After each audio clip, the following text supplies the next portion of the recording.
Alrighty, for today's stream, and I almost forgot to do something minor. It's a little late to do it now, but we're gonna do it anyway. I almost forgot to make an adjustment that I had intended to do earlier today, but no time like the present, you know. So I just wanted to yeah, that should do about as fine as I would need. Oh, whoa. Excuse me. Yeah, I picked a good time to adjust this, but I just want to get that done. Yeah, that's exactly what I'd want, is for it to be adjusted like that.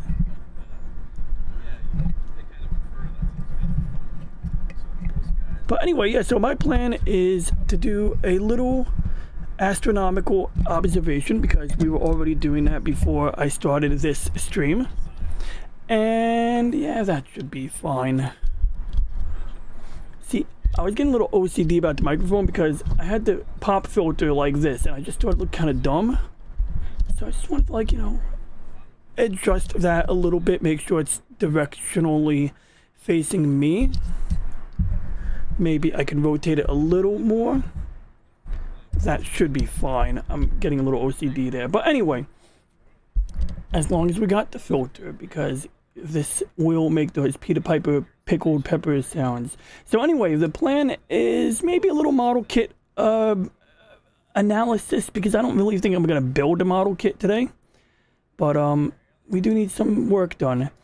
And perhaps use this as an opportunity to produce a video or two. A short video.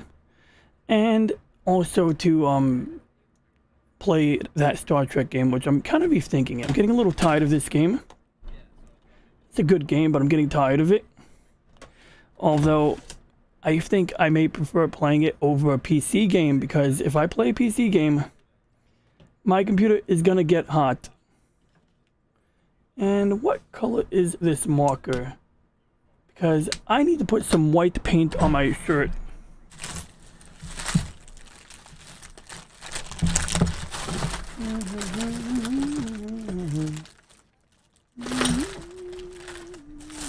Alright, nope.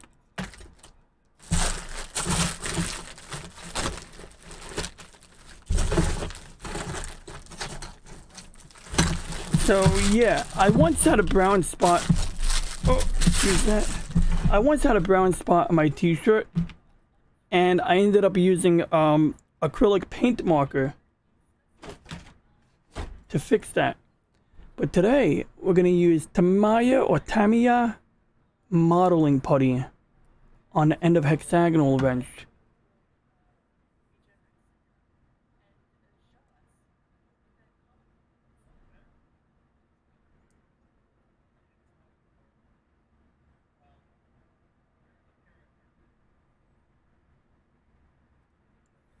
See, look at that. Brown spot is gone. This stuff is toxic, so I hope I don't get any on my body.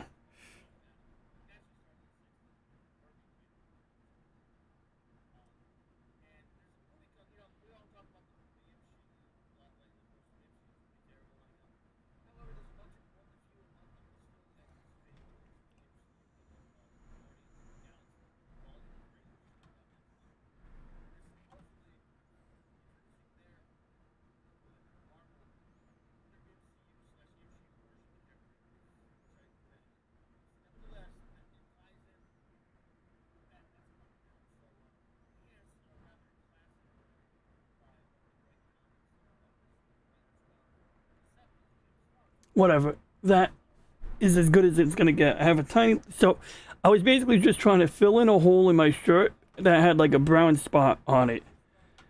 And, well, it's not very visible anymore, so I'd say I was somewhat successful. I just need to wear this shirt until I wake up tomorrow morning. And then I'll change into something fresher. It's a nice shirt, just that I got a little bit of rust remover on it while punching a hole in my shirt, and but anyway, let's get right on topic here. So where to begin? Little garbage truck outside. I'm not closing the window all the way. It's too damned hot. Okay. Well, I guess we're going to go right into the gunpla real quick. I picked up a gunpla kit, and I hope the green screen chroma key doesn't screw this up. But this is the V-Dash Gundam. We're going to go ahead and switch to our auxiliary camera, because this camera is better suited for that.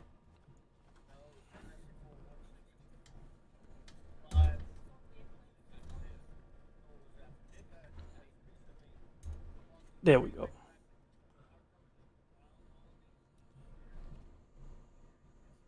So yeah.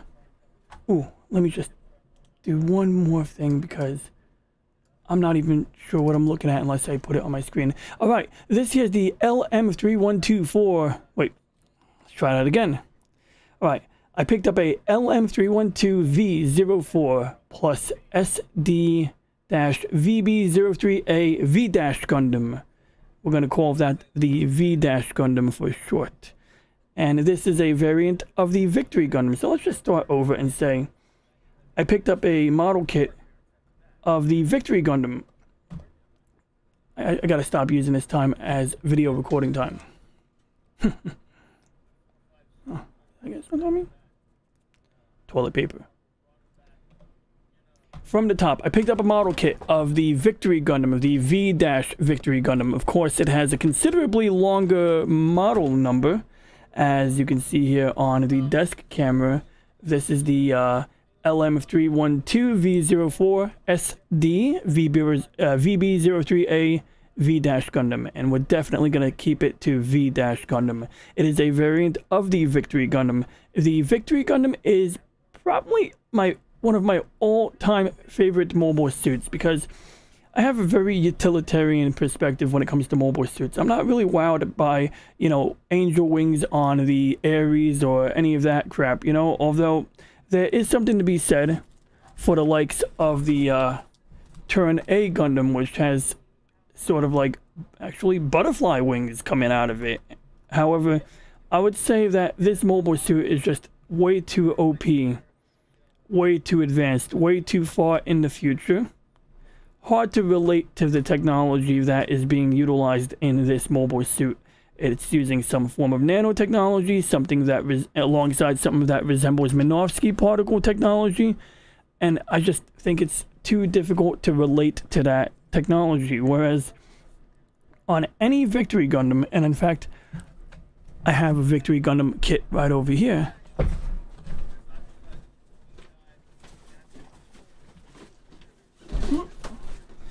I should have opened up with this one here, but frankly, I'm ashamed that I've had it for as long as this is really new here. This one is something I've had for many years, like for over a decade. And this is actually the original Victory Gundam right here, the first one to start it all. As you can see, it was released during the 30th anniversary of Gundam, and there's some website on there, there's some contest in here, some extra material in here, I think like a sweepstakes or something like that.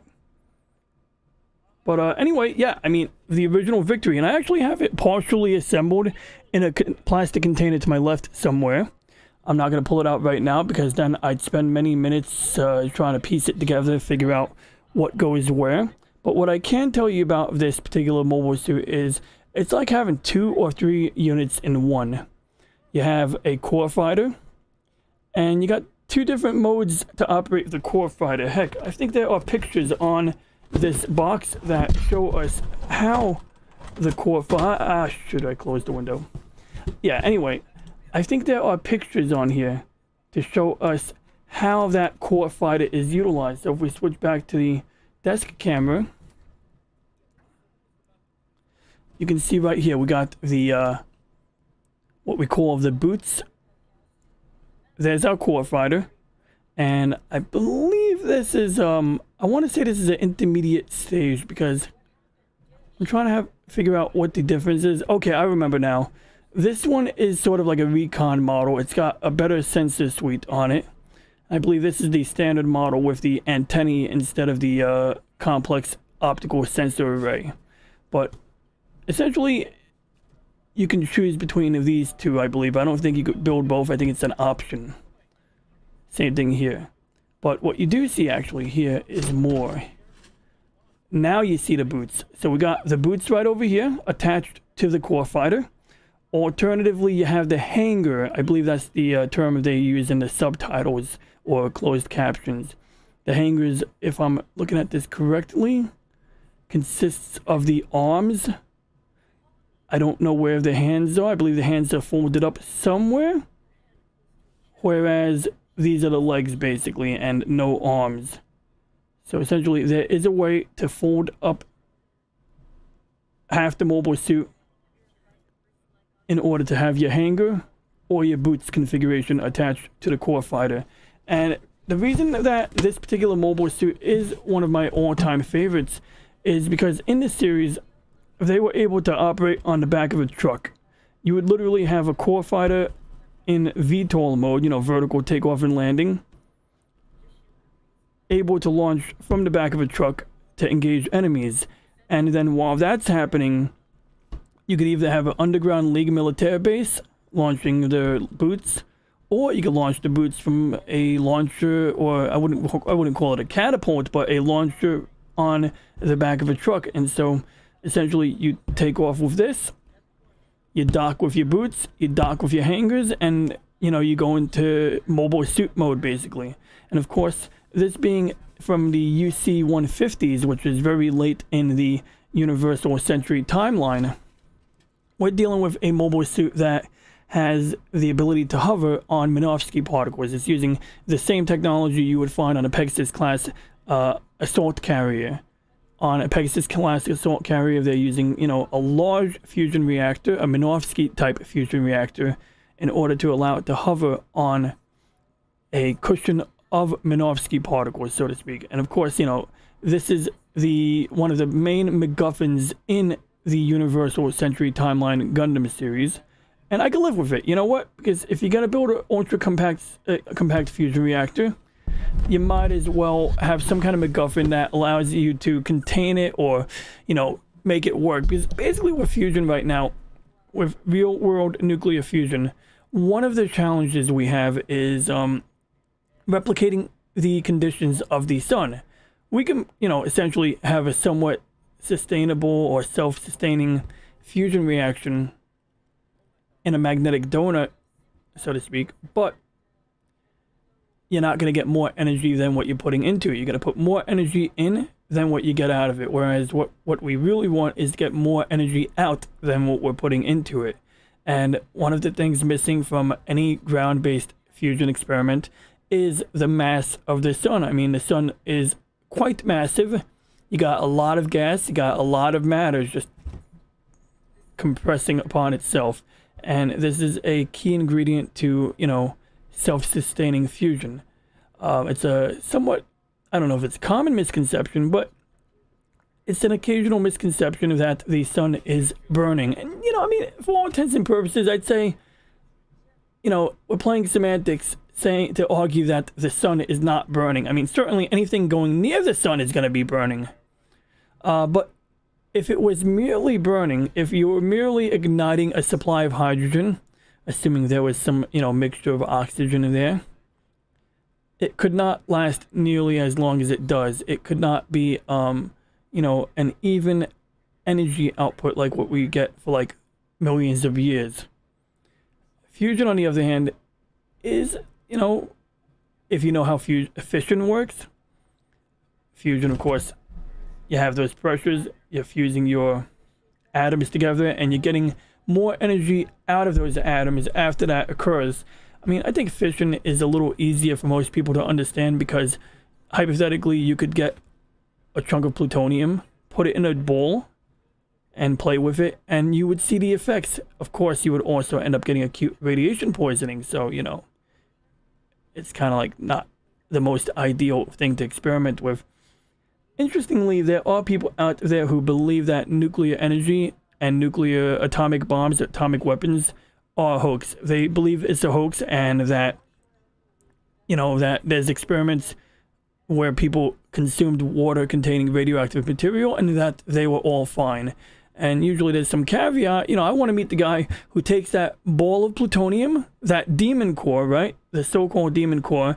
I want to see the guy playing with the demon core coming back telling me that he's perfectly okay. You won't see anyone doing that experiment. But getting back on topic here. So yeah, the Victory Gundam is basically my favorite Universal Century Timeline mobile suit, even though this here is the V1. This is the first Victory Gundam. This is not the V2. The V2 looks considerably cooler. This is another reason why I'm quite fond of the Victory Gundam, because it is just so, you know, simple. It's a mass-produced Gundam. This is not some exclusive product that you can only hand to a few people and that, you know, are rare commodities or whatever you want to, you know, word you want to use. Now, this thing is like a mass-produced unit. This is something where you have your Dragon-type mobile suits, you have your, whatever the heck what they call the James gun, you have all these other units that have been out for years prior, and you're suddenly given opportunities to existing skilled pilots like the Strike Team, right?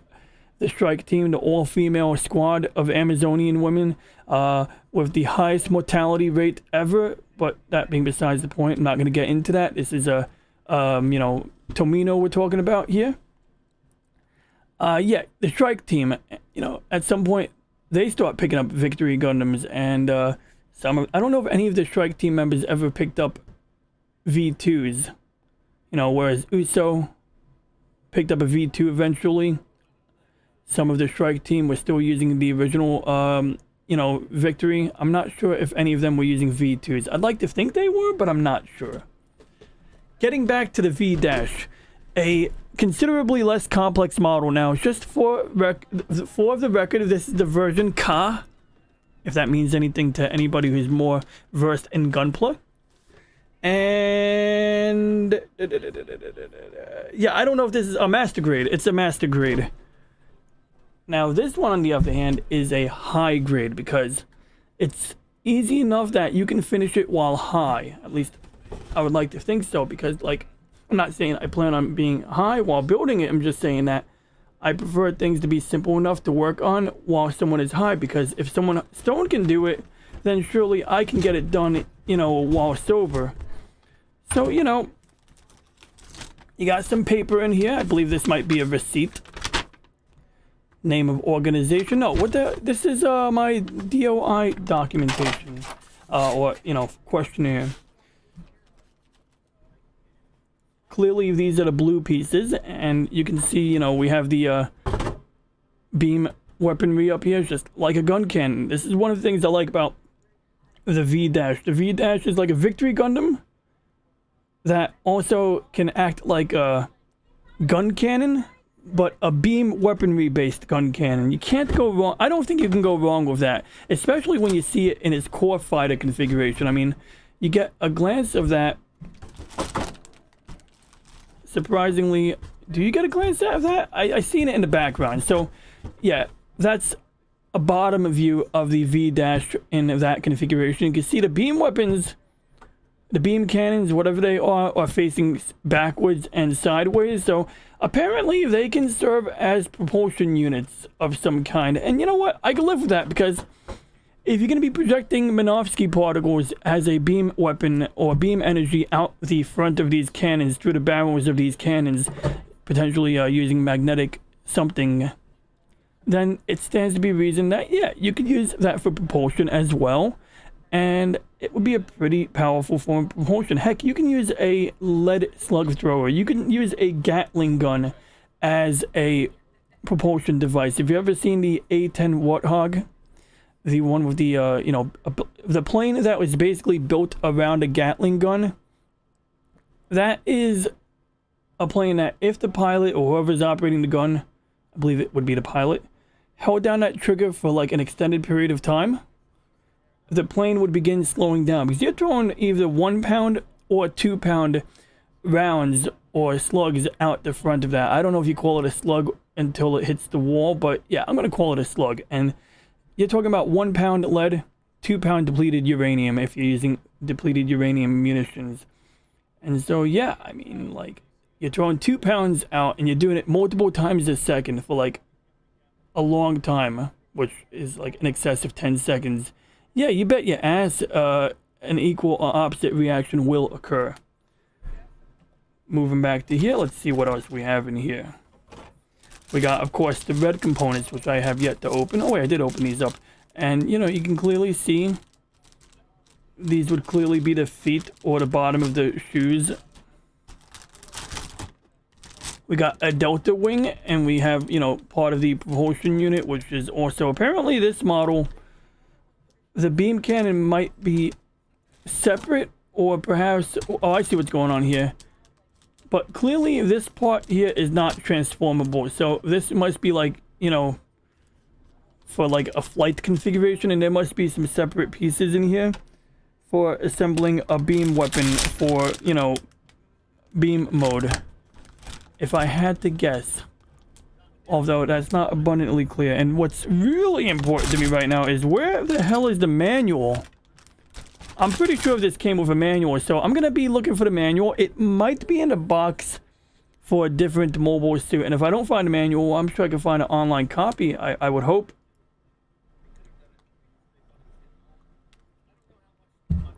I've never attempted to put one of these together with no manual whatsoever, so I am hopeful.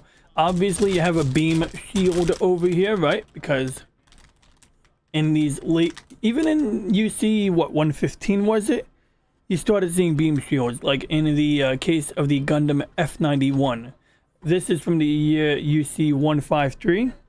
So yeah, beam shields were quite in vogue by that point. In fact, one thing I really liked about this series was not only were beam shields in vogue by UC 153, but you had beam rotors, which, I mean, I could see not everyone liking them. A beam rotor is a little cheesy, I get that, but it's kind of cool. I mean, it's kind of cool if you can use, you know, a solid mass of Minovsky particles or something that resembles a solid mass to block solid projectiles, then why not use it to move air around? And I don't know if this would be more efficient than, you know, using a Minovsky drive, but apparently the guys in the, what was it? The Zanskar Empire seem to think this was the way to go. And I believe this would be, what, Vesper? Ballistic something Space Patrol. Vesper. The Yellow Jackets. The people from the Zanskar Empire. The opponents of the Ligue Militaire, which, of course, build this particular mobile suit. What the hell is it? Ballistic Embargo Space Patrol Army. Yeah, so those are the bad guys, basically, and I think they basically hijacked a research division at a particular space colony. And so I was also looking to inspect this because I wanted to try out my new snips. I bought some Tamiya snips right here. You can see Tamiya, and these cost like 25 bucks, I think. They cost a pretty penny, but, you know, they must be good because they have Japanese letters on the, you know, box. So yeah, I gotta double check if I got the manual, but either way, I think this will be considerably simple to build compared to other units I've attempted or worked on. The only issue with this, or any mobile suit I build, is I always have the ambition nowadays to paint it, but I also decided with this one not to paint it because it would take me considerably longer. I should first get in the habit of knowing how to build these, and maybe what I would do is make sure I can get a second one of these and maybe even order it early. Build this one, get the knack of it, and then get a second one and paint that one. Paint it, you know, because you got to paint it before you assemble it. You know, you could theoretically take apart a mobile suit and, you know, you could theoretically take it apart and repaint it, right? But it's not really a good idea to go that route.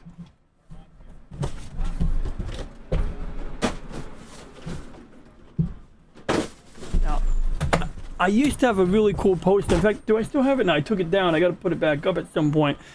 It's right. I have a rolled up wall scroll poster of the Double Zeta Gundam. And years ago, I didn't even watch Zeta Gundam or Double Zeta Gundam, but like when I finally watched that series, I gotta say, people sometimes treat it like the black sheep of Gundam, but I enjoyed Double Zeta Gundam quite a bit. I at least was, you know, I just overall enjoyed it. And frankly, watching Double Zeta Gundam makes it easier to really appreciate Char's counter-attack a lot more, because there are moments like when, what was it, did Astonage die in that movie? Well, there are people who die in that movie, and it hits home a bit harder if you've watched, you know, Zeta Gundam and Double Zeta Gundam. Now, while we're touring Gunpla kits, this once again is a high grade. Is it even a high grade? Yeah, it's a high grade. And this one is the one that you would have saw in the beginning of Gundam 0080. That is War in the Pocket, or War in a Pocket. The one with that Bernie guy. You got Bernie, and you got Alfred Izahura. And basically this kid, which gets some criticism in the forums. I gotta say, I love the criticism. People like, that little shit. Because, like, you know, essentially he's hanging out with a Zeon soldier when he's in a Federation colony. Well, in fact, no, he was not in a Federation colony. He was in a colony ran by the Via Republic. And that, you know, it was at the time an autonomous nation. Although I think they got absorbed by the Federation after the war, which is kind of sad, because I always like seeing, you know, autonomous nations doing their thing. You know, I'm all about a good, you know, a good republic or a good Republican democracy. Even if it's got that democracy, as long as, like, it's understood that rule of law is king, so to speak. And as long as you don't have a king, although that is a whole other topic that we can argue or explore sometime. But yeah, I actually have the manual for this, so we can actually look at it. And I believe I might have already removed the shield from this because what happened was I was working on an RX-78-2. And I went to use, you know, I went to paint the shield using enamel paint. But I thought it would be a good idea to use Zippo lighter fluid to clean the paint off, to strip the paint off, because I needed to redo the paint job multiple times. So I'm using Zippo lighter fluid. And even though you can use some pretty smelly chemicals, you know, you got paint that smells extremely strongly, but apparently Zippo lighter fluid is not one of those things that you can put on this type of plastic. You put Zippo lighter fluid on, like, for example, the shield here, and eventually when you're snapping it together or taking it apart or just touching it the wrong way, it will crack. So yeah, keep that in mind if you ever think that it's a good idea to use Zippo lighter fluid on a kit like this. And so yeah, I expropriated the shield in order to you know, do a better job on my RX-78-2. I may have to you know, see what I'm gonna do about the shield on this one. Maybe yeah, I have no idea what I'm gonna do about the shield on this one yet. Maybe get another RX-78-2 and put it in a diorama without a shield, so that I could put the shield for this one back. Because I have every intention of building more than one RX-78. But my real question is, do I have enough components to build a full mobile suit right now? Well, let's start on page 1 and just take a glance at it. Okay, so we're starting with the chest armor and all of that right there. So we got A9, and then you got one of those like rubbery components. You got A9 and PCK, whatever that is, and C12. So if I was to really quickly take A9, let's go to, you know, letter A. That's B. I believe this would be letter A right over here. Or am I holding letter A already? Okay, this would be B.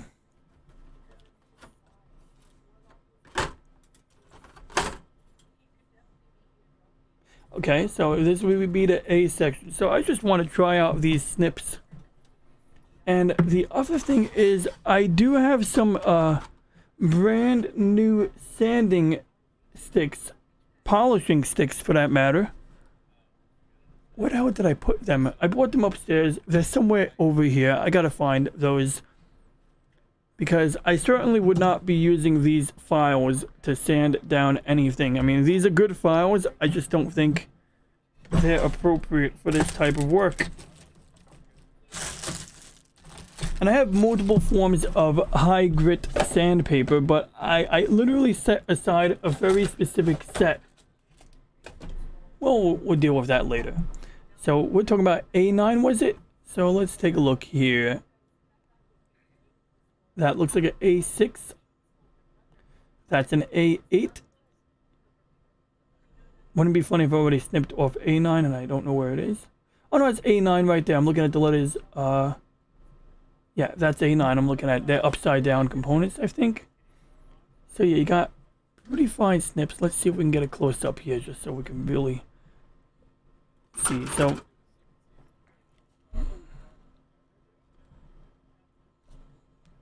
now one thing I noticed was that when you close it up, you could still see through the gap up here.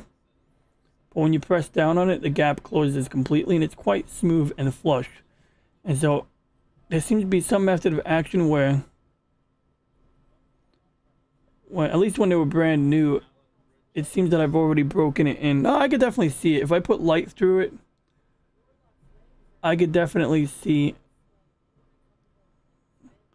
I can see through the bottom of this line here. You can see, even right now, you can see my finger through there. And when I squeeze it, the line closes up.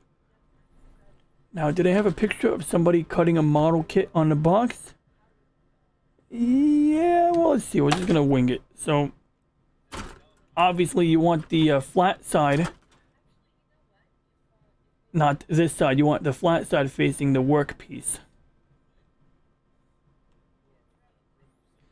And I don't know if there's like a best way to hold this. But I'm going to wing it right now and just see what happens. And then when I'm ready to work on this more thoroughly.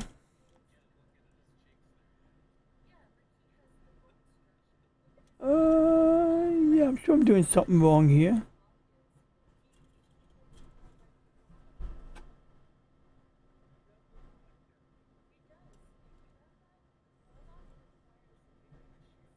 Whoops, I almost did it backwards.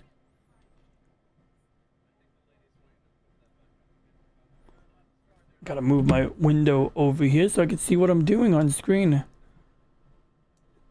I usually keep OBS on my second monitor, but of course I have a video preview that I got on my main screen now so I can look at the camera. Whoops, I did it twice backwards. Alright, let's do that again.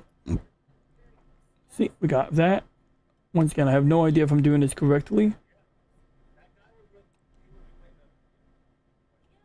I believe the pointy end is part of the trick so that you can get into small spaces. So see how I'm in a tight space?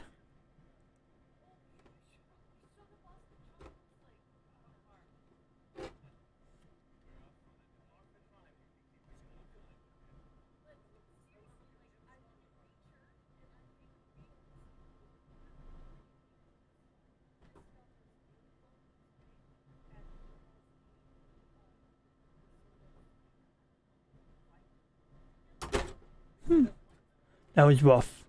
That was really rough. Alright. But I don't blame the cutting piece. I blame me. We're going to do that again. We're going to do...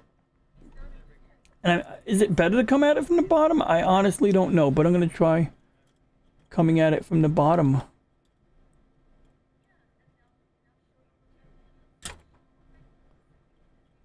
I'm putting too much pressure on one side.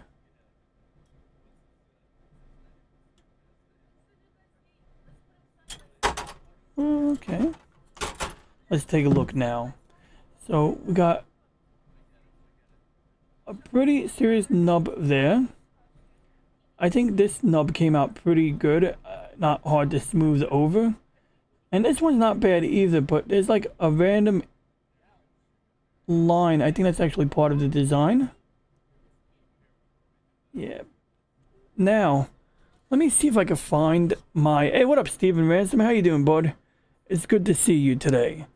So, yeah, it's gonna... Really, I'm not gonna build this whole model here. You know, I gotta get up for a haircut in the morning. But I wanted to just test out my new gunpla snips. And I was hoping to test out my super fine grit. I got like 3 sets of like grit, sanding sticks, right?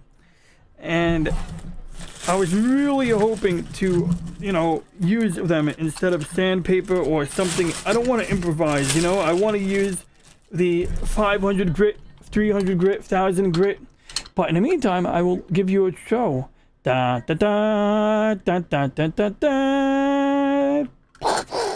Whoops. There we go. I'm not going to do source of separation right now. But a few weeks ago, I did do a reenactment of the USS Yamato blowing up. That was a fun one.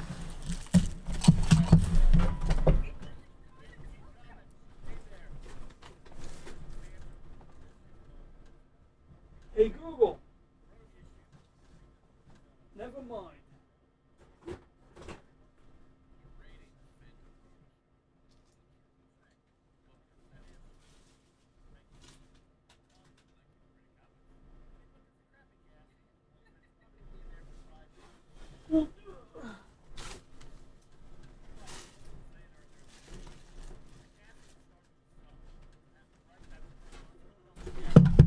Yeah, no idea where I put the sanding stuff. So if I don't find it, I am gonna gently improvise until I find it. But yeah, so yesterday we talked about that space stuff, and I was thinking it might be stuff we can explore in the future in greater detail. I would even get more organized and put it together as a planned, stream. Because, I think that I could definitely have been more concise in delivering the talking points. Mainly what I would have done differently yesterday is answered the questions a little more quickly and concisely so that I could have gotten to all of the questions, because I think both, I think both you and my friend, what's his name, Action Man Gaming, the Mario guy, had cool questions. So this here is actually for another video recording, a NVIDIA Tesla. Yo, tell me about it. Actually, that's one of the reasons why I pulled this stuff out, is so that I could work on it while Snacks is doing his Gunpla stuff, because when I'm usually tuning in and he's doing it, it's like I don't have my shit ready. So it's like I went to my paint kit, I found my sanding sticks, the ones that I just misplaced again. And I was like, saying I'd love to do this, And so we're going to take a gamble here. We're going to just see, can we get away with sanding this down? This is a bad idea. Now, this is what I used on my N64 for cutting out an HDMI port. This is like, I bought a pack of files. It cost me a pretty penny, but these were like good quality. And look, made in Japan. They got like a really Japanese name on there. Tobo-san. Wait, Subo-san. Subo-san. See, I say it like in a Japanese accent. Subo-san, made in Japan. And these look like they're just made with quality, like attention to detail, right? So these were what allowed me to cut out an HDMI port on my N64.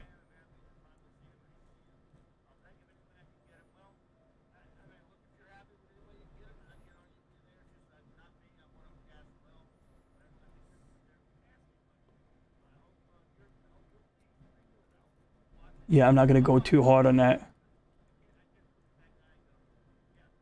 Filing. Flat and only one direction is key. You know what? You're right. And I do have 2 types of flat files. I have this cool triangular flat file here, but it does have flat surfaces on it. But I do think that this one excels at having a sharp edge. And I have a literal flat file. It's got like almost like saw teeth on the side, but it's definitely mainly oriented towards flat. So if I have any hope of doing that, and you said one direction, that's interesting.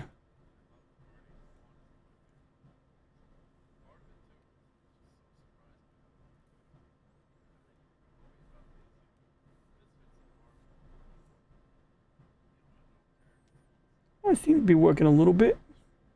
And look, once I find a polishing grit, I can, smooth out any whoopsies here.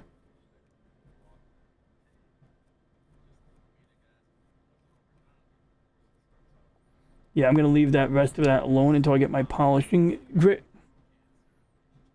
Because they look like emery boards, you know? Like, these are like nice little emery board type things. And I'm going to take a look. I'm tempted to look for them one more time. I mean, like, I'm not going to go drive myself insane.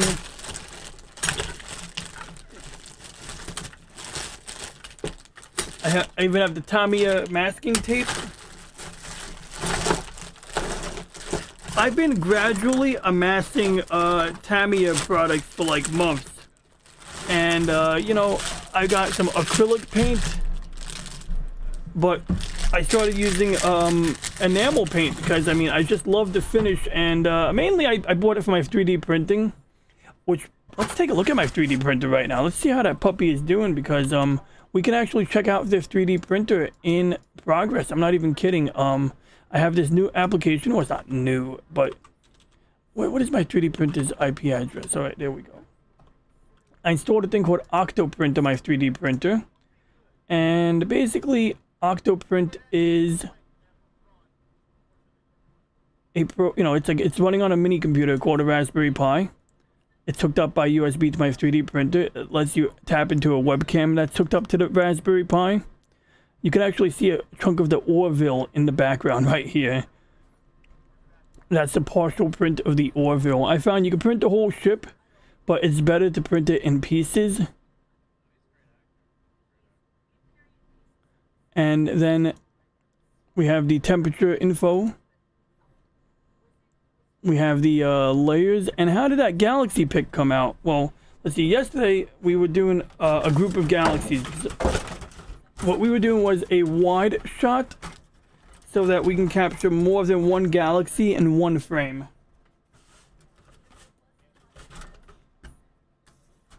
And I think atmospheric conditions started getting kind of sketchy. So this often happens to me. And so the trick is to, like, you know, sometimes you'll do like red and green in the same night. And you'll do like blue on a different night, as an example.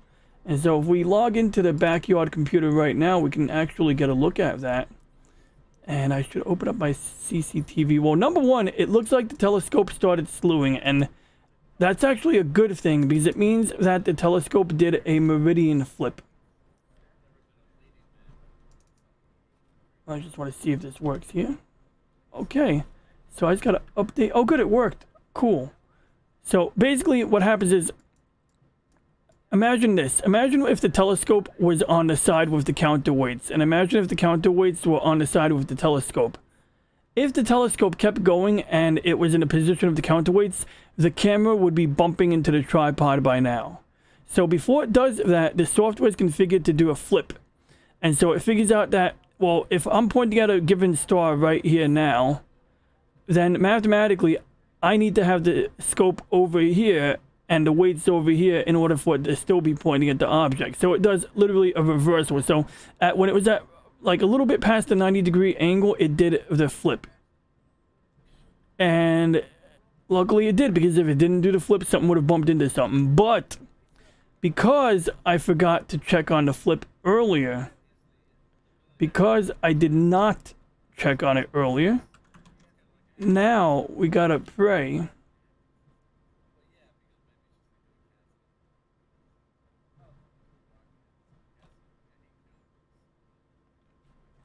that we can get our target back, because of course the auto guiding was like, what the hell happened? The auto guiding freaks out. It's like, hey, you started moving.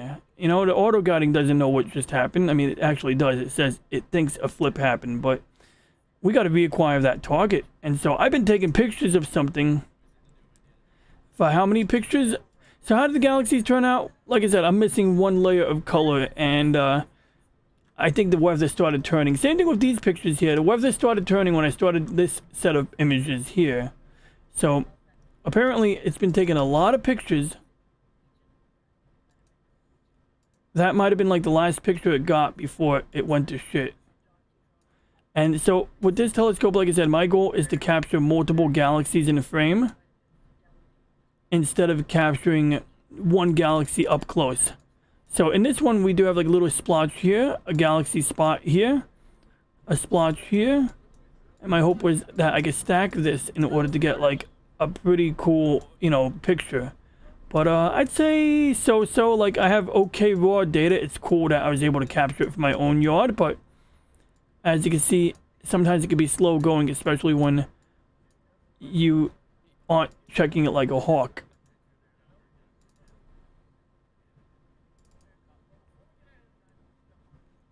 But this is called the Marcanian chain. I think it's called the Marcanian chain. Where the hell is the reticle?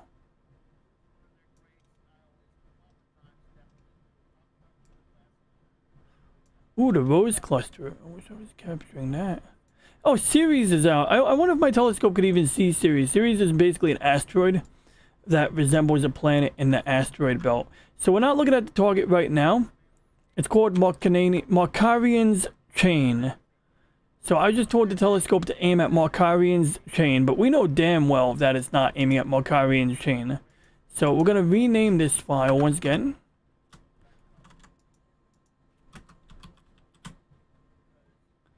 And basically, this is basically because we need to tell the telescope that we want to capture. We need coordinates. We need to plate solve. We need to, do the map comparison. So in about 8 seconds, we should have that data.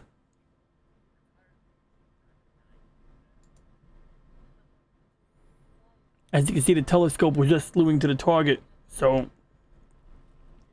there we go. Okay, good. So we're definitely not on target, and that's totally okay because the plate solving is going to solve that. Now, if we're really adventurous, we could tell this program to do the plate solving for us, but the reason I'm not going to go that route is because I think it takes longer, and if it doesn't work, I waste a bunch of extra time that I don't have right now. So there we go. We just took a 15-second exposure, 8-second exposure. We'll let it calculate. Yeah, right now there's certain things that, AI won't take over. Plus, AI right now, don't even get me started. We don't have AI like we think in the movies. Movies definitely give people the impression that it's way more ahead than it really is. Recently, a fighter jet was able to take down other fighter jets successfully by being run by an AI, but it was still it's not the kind of AI where the AI on the fighter jet is going to reprogram itself so that nobody could take control of it.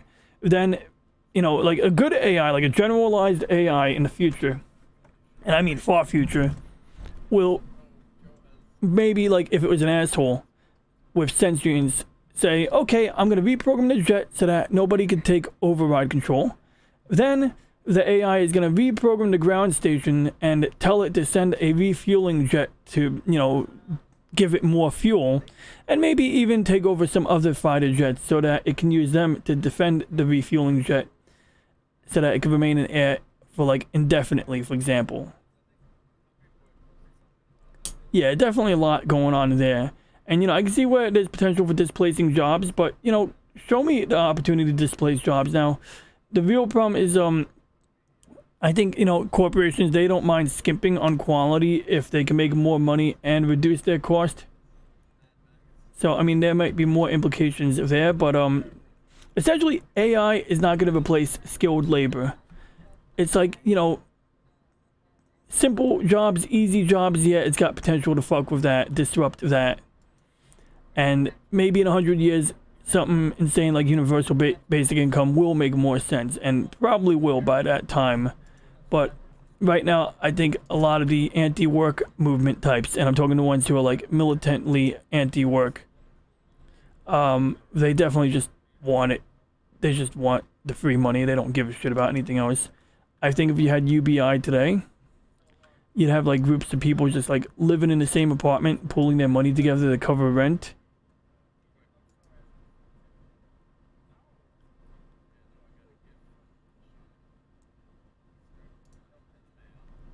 Ironically, I actually recently heard of, it's interesting. I remember you telling me about that. I mean, you weren't telling me personally about that. I remember you were talking about the, how you came out of art school in the early 90s.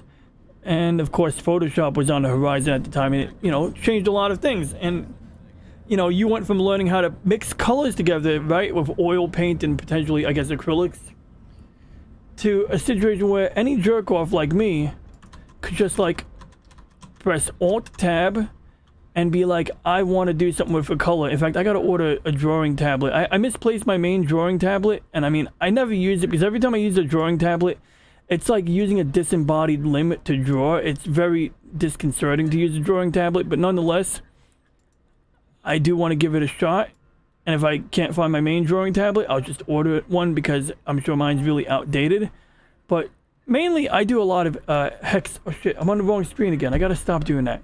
See, I go into Photoshop and, you know, you got the hex codes. I use hex codes a lot, but, you know, you can do a lot of color mixing, and you can do it by the numbers, and you can do, you know, different forms. I think it's additive color mixing, if I understand correctly. But point is that, yeah, I mean, you don't have to have that whole skill set anymore where you're like, you know, mixing the oils. Now, it's not to say that it doesn't have a place. I mean, like, I had a friend going to, like, what was it? Going to, like, art school for, what was that shit called? Fashion or something like that. And, you know, like, maybe it's important to know how pigments and dyes add up, you know? Like, maybe that's an important thing. I don't know. Like, maybe, like, you know, when you have a textile machine mixing different shit together, maybe it starts to, like, really cause, you know, some serious issues, you know?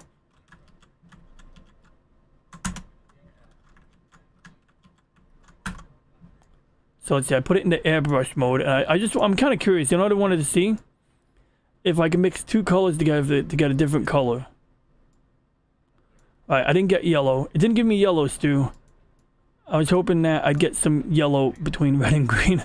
I don't know why I was expecting that, but, you know, I was kind of hoping that, like, that this would follow the laws of real-world physics or something. I get it's kind of yellow, I guess. You know, I mean, you know, it's kind of fun. But, you know, I like how you can do layers in Photoshop. It's kind of cool, you know. I only learned that many decades. Actually, 20 years ago I learned that. And then I used it to make fake report cards in school. And then, anyway, press type and page maker. Yo, yeah. They stole my skill set. Yo. Press type and page maker stole my skill set. Yeah, dude. I mean, like, that's a whole other art, the whole printing press thing. And frankly, you got another Carrington event. I was watching Clobbering Times on here, and they mentioned the Carrington event. You get another one of those, and you might find that, you know, you'll need to build a new printing press to move forward, you know? To disseminate information. Right, mentally sidetracked. Here we go. Okay, good. See, we're not aiming at the target. Now we're aiming at the target. Whoops. Then we can tell the thingamajig to open up the next image that comes out, which of course the next image is going to be shot.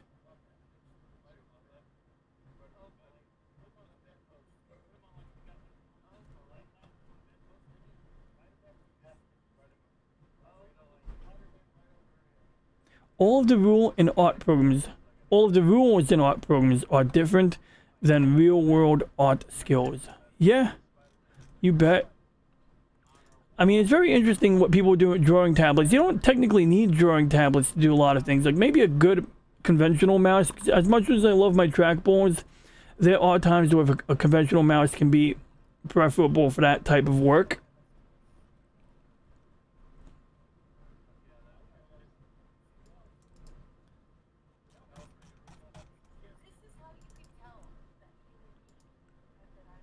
But, you know, I've had mixed experience with drawing tablets. One time I wanted to use a drawing tablet with Adobe Illustrator, you know, vector art. And vector art's super cool. In fact, I got a vector art project I gotta do soon for a friend. And I don't even know if I have Illustrator installed right now. I might have to install a copy of it on this computer. Oh my god, my mouse pointed. My mouse needs to be cleaned. I might... Whoops, wrong computer. I gotta go to my local computer. Yeah, I gotta install. I have Illustrator on my other computer. But Illustrator, you're drawing vector lines, you know? And you can do vector paths in Photoshop. So it's the same concept. You know, so essentially, I want to draw a vector path. I would go and perhaps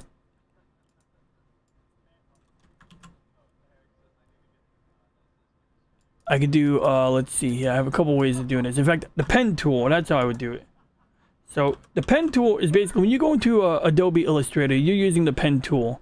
And so you could do like points like this, but then of course you want to do something like this. So why would I use a pen tool? Well, if I wanted to like,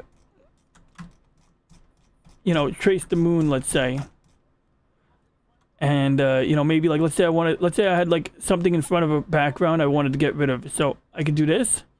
Obviously that's no good. So then I gotta go and I gotta do something like that. And so the idea is that I can get this very precise path. Wow. Assuming that I don't do that. Obviously, there's better ways to do what I'm doing right now. And of course, I would have to also switch the mode. Because right now, that was in, you know, basically creating a whole new layer. I'd actually have to do this.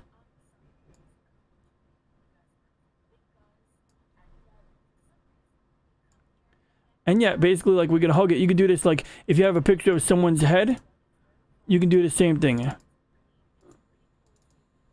And then we can do, did I finish this path yet?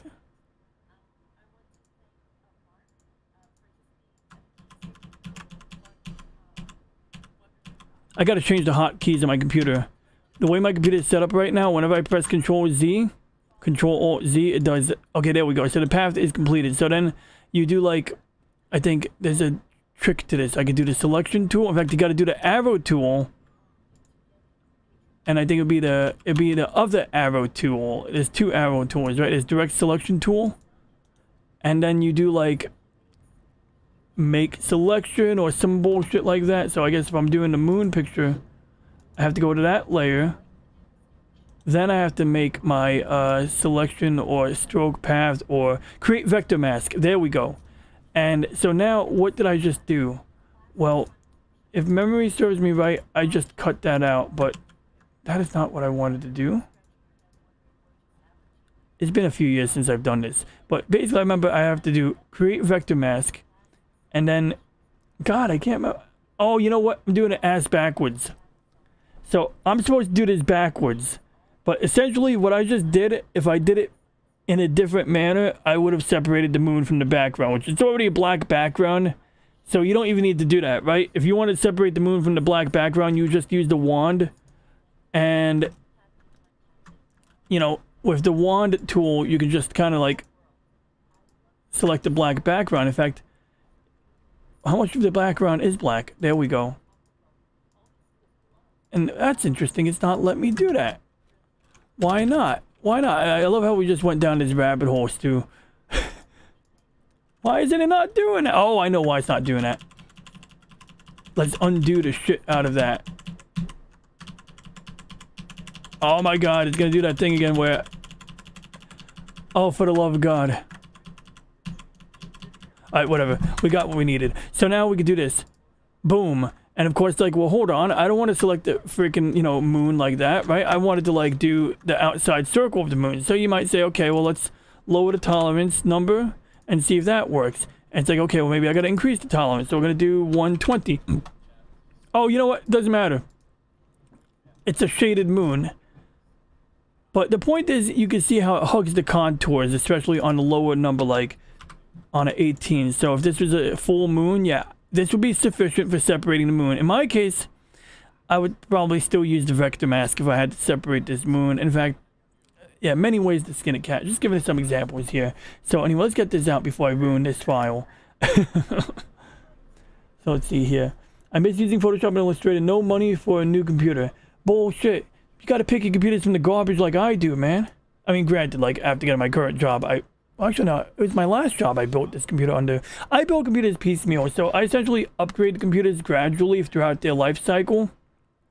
And that's been a pretty good strategy for me over the years, you know? Like, I never, like every time I do a major build or a major upgrade, I don't buy a graphics card. I take the graphics card from the old computer and I put it in a new one. And I'll spend some time being a generation behind on GPU hardware.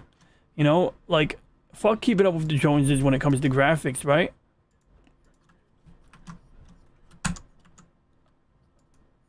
But jokes aside, when I worked at Best Buy, I used to always pick computers out from the e-waste recycling heap, and I could prove it.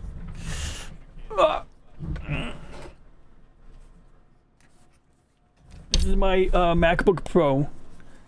When I got it in the e-waste recycling heap, oh, look at that. There's a battery stuck to the magnet.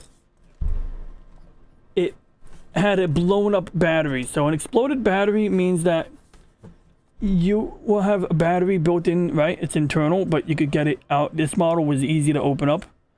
And basically the battery, when it wasn't used for long enough, inflated, like gases formed inside the battery, and it turned into basically a balloon, a rectangular balloon, to the point that it was pressing up on the mouse pad. The mouse pad looked like it was a little bit up. On some MacBooks, especially MacBook Airs, where this touchpad is made of glass, it'll shatter. It literally shatters. On this one, it was like a flexible material. So the mouse pad was basically in a state where you could hear the clicking. Well, that clicking wasn't happening for like when I first got this unit, because the battery was pushing on the bottom of the mouse pad. But I could still tap on it or plug an external mouse in. So for a while, I took the battery out and just used it on wall power. And then eventually, I bought a battery for like 20 bucks, which eventually didn't really last. But still, it was, when it worked, you know, for the time that I was using it as my primary daily driver. And this was a time when I was like getting very sporadic hours at Best Buy. And I was doing a lot of riding at the time. So it made sense for me to, you know, do that. And I think I had a Lenovo Yoga that was on the fritz, so I think that was part of it. Because I had this Lenovo Yoga, which is basically like my current laptop, a tablet convertible that was like a 14-inch screen. And I had this thing customized like really beautifully too. It's just that one day some shit hit the fan, and yeah, that was kaput eventually. But my current laptop, it's running great with Linux on it.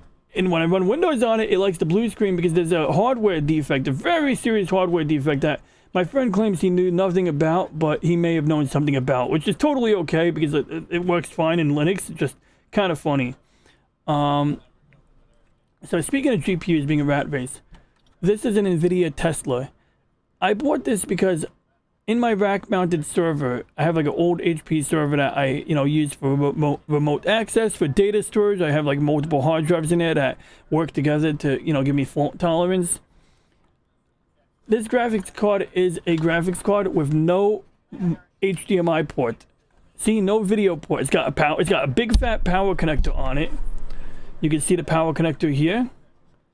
But it's just a straight heat sink, no video connector. And that's because this would have been used as a compute module. You'd put it in a, you know, a server or a supercomputer type environment, and you would use the two GPUs, because there's actually two graphical processing units on this board. You would use those GPUs in order to do scientific computing or some bullshit like that. But because there were two GPUs,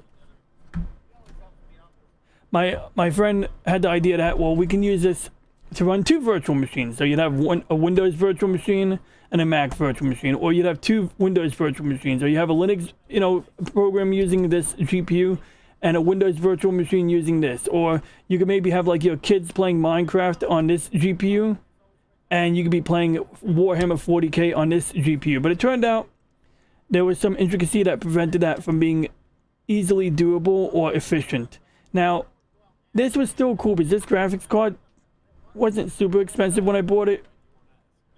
I learned how to level up my soldering skill on this, because basically there was these resistors that are smaller than the ones that I'm pointing at now. In fact, that thing right there, that is like almost the size of the resistor I was working on. These little black things here, the smaller ones, not this one, the tiny ones, yeah, those were like about the size of what I had to work on. So basically I had to remove a tiny little resistor and then put a new resistor into a neighboring slot. And that made it possible to put an update onto the firmware in this graphics card to, you know, basically unlock it. But even then, it wasn't really a great buy. My current GPU is a GTX 2060. The way I got it was by convincing my dad to buy a new computer for himself, which he needed a new computer anyway, so it worked out. But what I did was I had him buy a new computer from a friend. I took the graphics card out of his new computer and I put it in my computer, and then I gave my dad, I took the 2060 out of my dad's new computer. I put a 1050 in there. Then I had a 1070 in this computer. I put the 1070 in my server, so I have a 1070 and a Quadro. Don't even get me started. But anyway, getting on topic, yeah, you find a computer in the garbage. You get me the specs on it, and I might be able to give you some information on how to do something with that. So just, spitballing some ideas. But yeah, GPUs are a bit of a rat race. They have dropped in price recently, however, but they've been a rat race for a while. And one thing, like, I don't understand is, like, I respect it. Like, Tron, that man deserves a good GPU. He spends, quality time on his computer. His computer is a virtual environment, He fights for the user, So a man like Tron needs, like, the best, basically, in my opinion, It makes sense. But, like, in general, me personally, I'm not knocking his choice because, like, once again, I think for him, it makes sense to have a 4090. But, the idea of a 4090, to me, it's like, the thing is using as much power as a computer, basically, right? You gotta basically increase your power supply capabilities. And there are reasons to have a 4090, but I don't know what they are. And maybe the best reason to have a 4090 is if you wanted to have a 4K display at 60 frames a second. Because a lot of times, like, one thing I was noticing is if you want to get a good price on a monitor, you could do either a 1080p monitor at 120 hertz or a 4K monitor at 60 hertz. And then if you want to do 4K at 120 hertz or 120 frames a second, now you're bringing your cost up. And if you play games at 4K and 120 hertz, then yeah, you need a monster graphics card, no doubt about it, okay? So I don't want to say you don't need a good GPU for that, but I would say it's best to avoid gaming at 4K because, if your screen is smaller than 27 inches, even if it's 27 inches, it's not really practical to be able to perceive that. You're not going to be able to perceive that, in my opinion. And for what you save by just running a 4K monitor at 1080p when playing games on it, you'll get better performance, in my opinion. Video games and editing stations are driving the industry right now. And see, editing stations that at least always do something useful, Like right now, like my server has a GPU for 2 reasons. And one of them is because I have movies that I can access anywhere on my network, on the home network, and they don't play on every device. Some devices aren't compatible. So what you do is, if a device can't play a movie, the server can transcode it. Basically, it's like running a video encoder in real time or near real time. And it'll essentially make it so that the movie will play on a different device, or if I'm on the bus, it'll compress the movie so that it plays on my phone even when I have bad cell service. And this is something that if you do it on CPU, you're going to use your CPU cores at full utilization. In fact, right now I'm running OBS on my desktop, and this is my CPU picture. But if I was running the video encoder on the CPU, it'd be cranked up higher. Right now, I'm using GPU-based encoding, which, believe it or not, this graph down here doesn't really affect game performance usually. It's dedicated to video encoding. And so I could theoretically be encoding more streams right now. Oh, Clobby just ended his show. I'm going to say goodnight.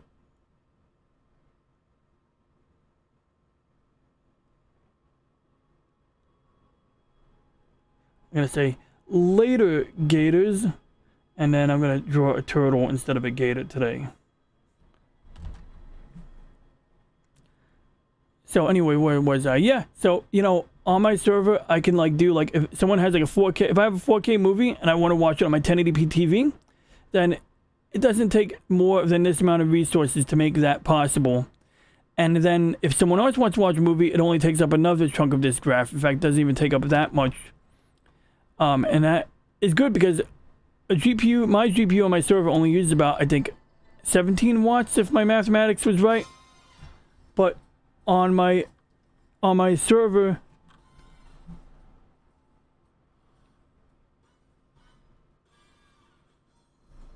on my server, the CPUs would take up hundreds of watts. In fact, on this desktop, the CPU is at least 95 watts.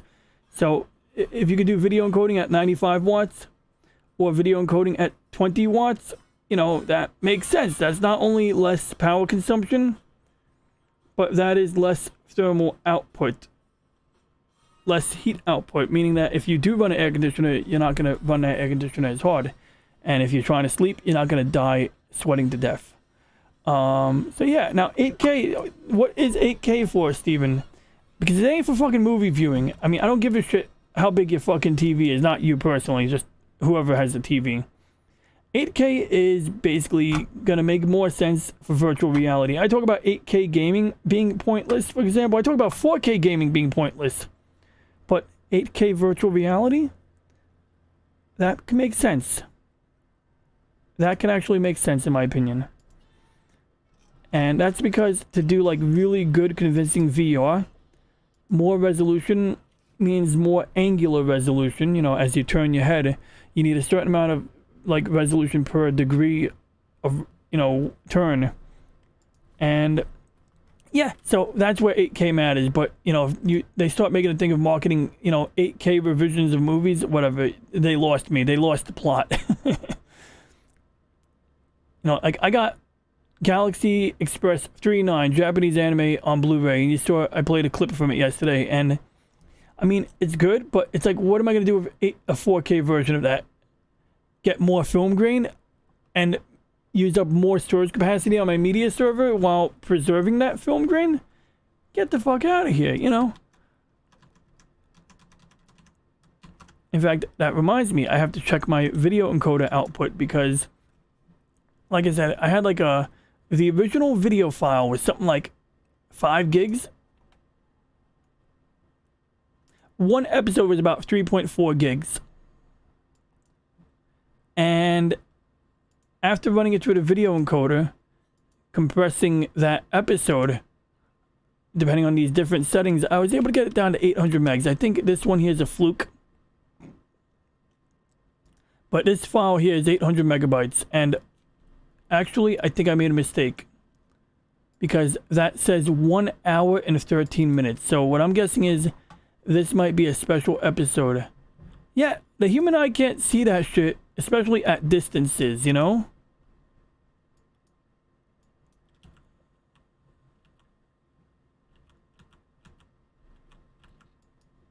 So I think with this sequence, I made a mistake.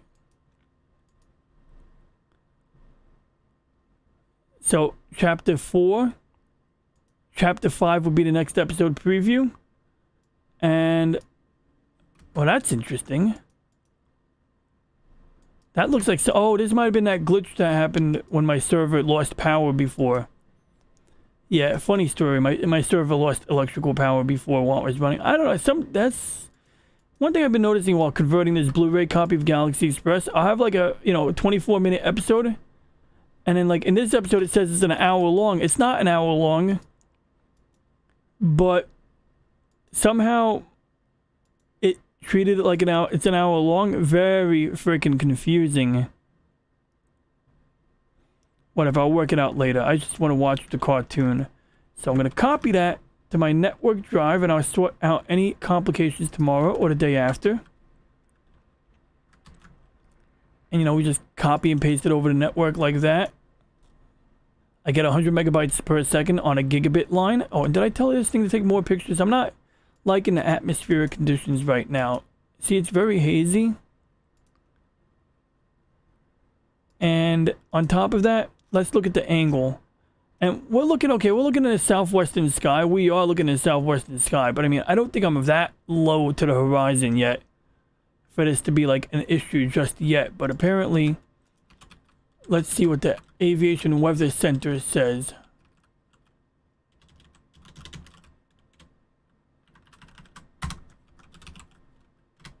And actually, I have 2 weather satellite feeds. So we have the visible. Whoops. Oh, that sucks.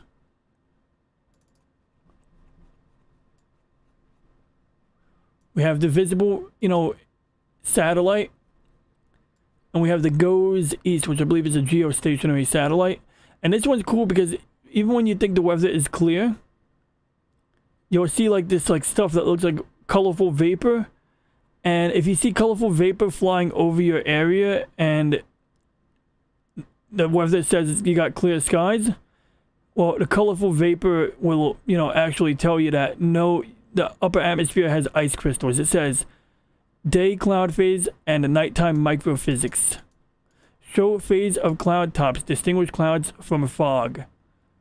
And this one, I don't know why this is glitching, but what I do find interesting, you might find this interesting, Steven. We got these like straight lines over here. What is that shit? Good thing, let me hit that record button while we're here. But what is that shit? I mean, I'm not trying to insinuate it's anything. I honestly just want to know, what it might be, But it looks like a pentagram. No, I'm kidding. But no, I mean, like, that's something, yo. I'm going to keep that loop running and record it. I mean, over, like, Pennsylvania, northeast quadrant of Pennsylvania. Yeah, right? You see that shit? What is that shit?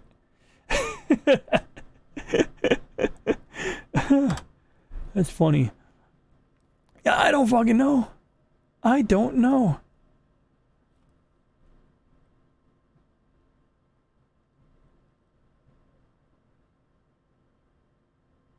I'm mainly concerned about my astronomical conditions,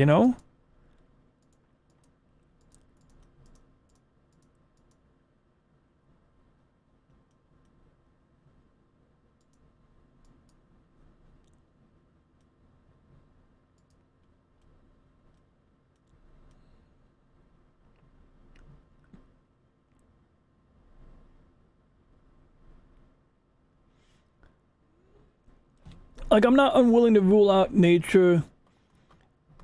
I think, like, the scale of those, it's hard to say that that's some kind of, cloud seeding or geoengineering, because it's like, well, if that was, geoengineering, wouldn't they be much finer unless they spread out a lot? But I think it's worth documenting and learning more about. Maybe it has something to do with the wind direction. Maybe it's a vortex-related thing. I mean, I go for aliens just for kicks, but I don't think it's that. Also, I think that this particular imagery goes back a few hours, because I think what we're seeing is the sunset. So it's daytime, and that's nighttime, I guess. Yeah, weather is weird. Meteorology is cool. I do think meteorology is cool, and there's certain things that you learn in like earth science class that help you become a citizen meteorologist. Just being able to anticipate when it's going to rain based on like whether the water, if you lick your finger and the water evaporates or it fails to evaporate in a timely manner, that's like evidence that, hey, maybe the relative humidity is a bit high. But, not a perfect science there, just, it's a way to do it. But yeah, so that was very, maybe some kind of rippliness. But yeah, my area right here, Staten Island, New York, between, New Jersey and Long Island, doesn't look like it's getting a lot of shit right now, but it looks like I might be at the edge of some kind of front. In fact, that's interesting. I got like something forming below Long Island. Like right now. It's like very faint, subtle. And yeah, it's like, so there's something flying over my town, like cloud atmospheric wise. And I don't know what the, I think the loop is like basically a length of time.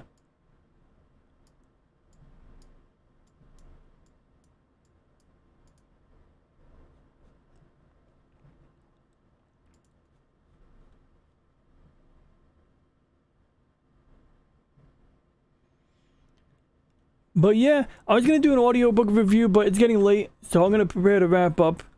But I was hoping to get some, like, make sense of the current conditions, Oh, cool. So that formation also comes up on the dust RGB data.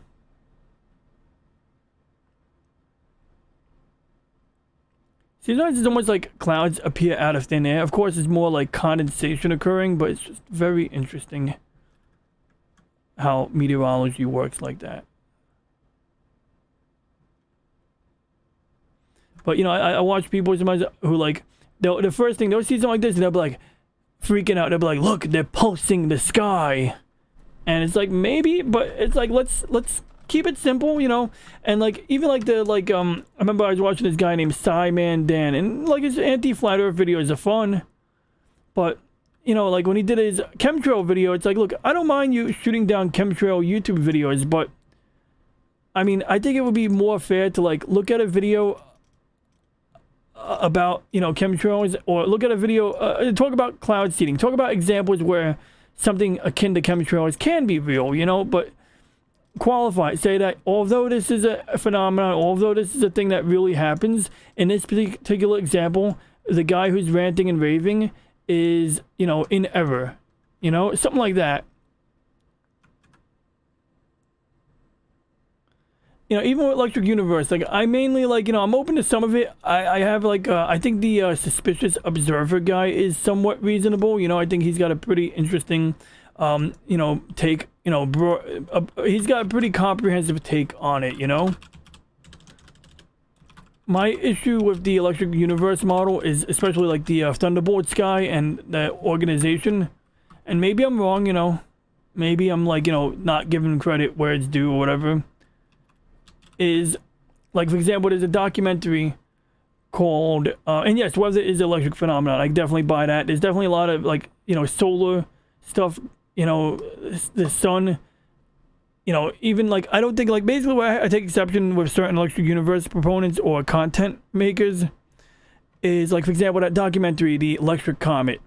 And I remember this guy left a comment, and he goes, I watched many, he basically, the guy left a comment saying that he's seen many documentaries over the years about space and stuff, and it was always over his head, and one day he saw a documentary called The Electric Comet, and that it made sense, innate sense to him, and that basically, like, it, like, in a way, he's basically was throwing everything out that he learned before that, because this particular documentary made sense, and that's cool and shit, but you know, I go and I look at the data and I say, okay, let's see if I can corroborate some of the claims being made in the Electric Comet documentary. Because essentially the claim is that a comet is not, you know, an asteroid with ice on it. That the tail is not due to outgassing. Because, like, basically, like, in space, you have ice and then you have sublimation. And that sublimation occurs when the ice gets warmed up enough that it melts. And the thing is that because you're in a vacuum environment, you can't have liquid water in space. So it doesn't matter if, like, you have boiling temperatures or not. It's just the lack of pressure is going to cause that water to immediately vaporize. So you're going to go straight from ice to gas. Like, you know, it's just that's how that works in space, you know. And plus, you usually under the right lighting conditions, you will have a pretty high temperature. But anyway, in the case of a comet, that is not a totally bad reason to have a tail. But in the Electric Comet documentary, the assertion is that there's some electrical phenomenon. They go into detail on it. I forget the exact phraseology. And so I remember, like, you know, getting into, like, a discussion with someone in the comments and them saying that NASA's probe data supports the claim made in the documentary that they detected electrical particles using the Rosetta probe or whatever, you know, comet, you know, exploration mission. And it was true. There was some, like, you know, electrical phenomenon. That was definitely true. You know, you're going to be exposed to particles coming from the sun. You got a thing that has a gravitational field. You have some magnetic field. And these things have interactions. But my main argument was that, yes, these things happen in space. I don't have a problem with that. It's just that, I guess, if I had to sum it up succinctly at this point, I would say that I don't believe that the electric models and some of the assertions made in the Electric Comet documentary, I don't think those things are mutually exclusive from the existing model. That's my main thing at that point right now. See, that's the thing. It wasn't made of ice, and I don't buy that, you know, and, like, I need something, like, to sink my teeth into to be convinced that that was the determination made by that probe, that it wasn't made of ice. Because, like, it's like, I understand it was rock on the comet, but is the assertion or is the determination that there was no ice on the comet at all? Like, you know, like, that's, like, I guess what I need to, like, look into to, like, be able to, you know, argue. Because I'm not going to, like, say I'm not certain, but, you know, from what I tried to read about that, I didn't see anything that convinced me that that the comet was devoid of ice, you know, and that everything happening was a completely different school of thought. However, I would not be surprised if there was additional things that could exist with the contemporary model, the existing model, that were being denied, that were being ignored, you know, for one reason or another. You know, scientists, people, grant whores as we call them, many scientists are grant whores. They often do have egos, and like with this James Webb data, although I don't think the James Webb data necessarily shows us that the universe is considerably older than we think it is, it does, show that we have early results that may lead to that. It certainly can lead to like, new changes, but I think it's too early to change, everything that we know now. But at the same time, like you have a YouTuber, an astronomer, a professor, Professor Becky, for example. She just wrote a book right before the James Webb Telescope, launched. And if there's anything that is being seen by James Webb right now that goes against what her book, says is, fact right now, she would not have a motive. She would have a motive not to go down that rabbit hole. She would have a motive to postpone updating her knowledge. She would have a motive to say, we don't know yet, until she makes some of those book sales, and then maybe later on down the road she'll write a new book where she goes, oh, by the way, so I could see that sort of thing happening. And like gravity, it's like, yeah, it's got a lot of mystery to it, but I think the important thing is that it is definitely not electromagnetism. Electromagnetism, I think, is independent from gravity, and I'm gonna need something better to see otherwise. Now, if anything, we do, need more experiments we could do at home to explore gravity, to explore relativity, for example, because relativity is some bizarre shit, and it's just like how if you go, at high speeds, closer to the fraction of the speed of light, a higher fraction of the speed of light, time slows down for you subjectively.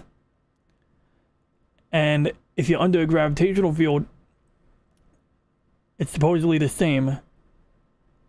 And that's because, of course, if you're in the rocket, you're under acceleration. In an enclosed environment, under acceleration, assuming that's not rumbling, you wouldn't be able to tell whether you were under 9 meters a second of acceleration or in a room under that gravitational field. But the way that acceleration and the way that gravitational field affect the passage of time would basically be the same. But can I replicate that? Can I personally replicate that? I most certainly cannot. Now we start colonizing space, we start, maybe spreading out, maybe more people who can travel at high speeds, then yeah, you might start having family members flying out for like 5-10 years, coming back and having discrepancies on the clock. They'll have a clock on their ship. You'll have a really precise clock back at your station or home, and you'll be able to compare your clocks and say, shit, Ronnie G's clock is quite a bit off from my clock. And Ronnie G didn't look like he aged as much as I did. So like that will go a long way. Something like that would go a long way in supporting like what I'm trying to assert right now. But right now I can't, really, I can't demonstrate any of that shit right now, personally. So I know, but I wouldn't argue. Definitely wouldn't want to have like a debate. Like, I think a lot of debates are about having that gotcha moment, and I fucking hate that shit. It's like, I wish more debates were about, both people learning. They don't even have to walk away agreeing with each other, but it would be cool if they maybe said, oh, well, I better understand where you're coming from. And the other guys like, oh, I better understand where this motherfucker's coming from. And look, maybe in time, one of them says, shit, this is sinking in and I'm changing my mind. But I hate the way debates are all about like fucking just one-upping the other guy, like watching whether it's Ben Shapiro or, some, religion debate. It's like, both sides already have their preconceived notions and they have no intention of, snapping out of it. And I'm not saying the guy who's correct should snap out of it. Just saying that, it would go a long way, if both people maybe did try to at least play each other's advocate.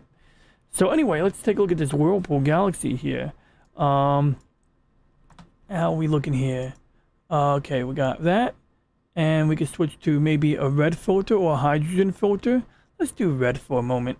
And, we got a happy tree right over here. No, okay.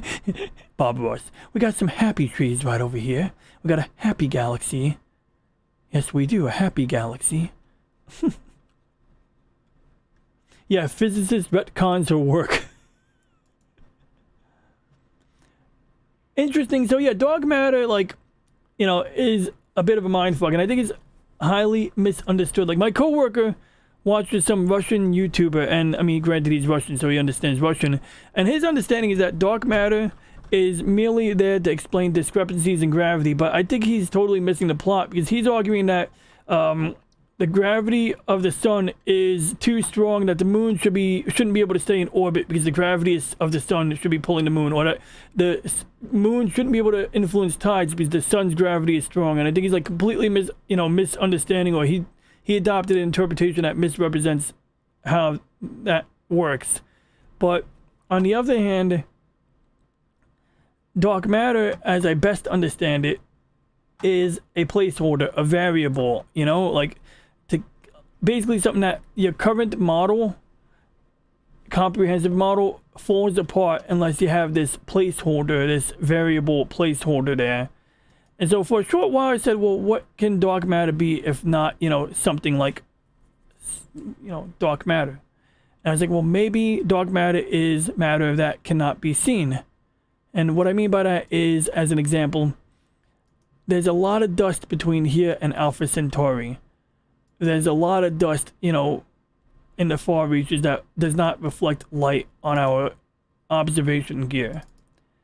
And so it's like, well, who's to say that that doesn't, have generate some kind of gravitational field? If mass generates gravity, assuming that that's correct, then would that explain what's going on? And then it turned out that, like, that's not what dark matter is, and I don't know why, but that's what was explained to me, that it's not that. Okay, so fair enough. But bottom line is, yeah, placeholder. And so at the end of the day, we might find that there is something in the electric universe theories that helps to plug up that hole. And I would just like to say to both parties that you're both probably wrong. The mainstream conventional types and the electric universe types right now.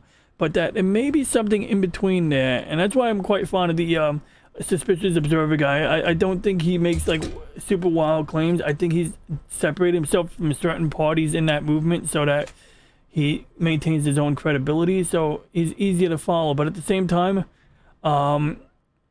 catastrophism is a tricky game, because you tell people that the world is going to end on a certain date, and when it doesn't, people lose attention. You know how that shit goes.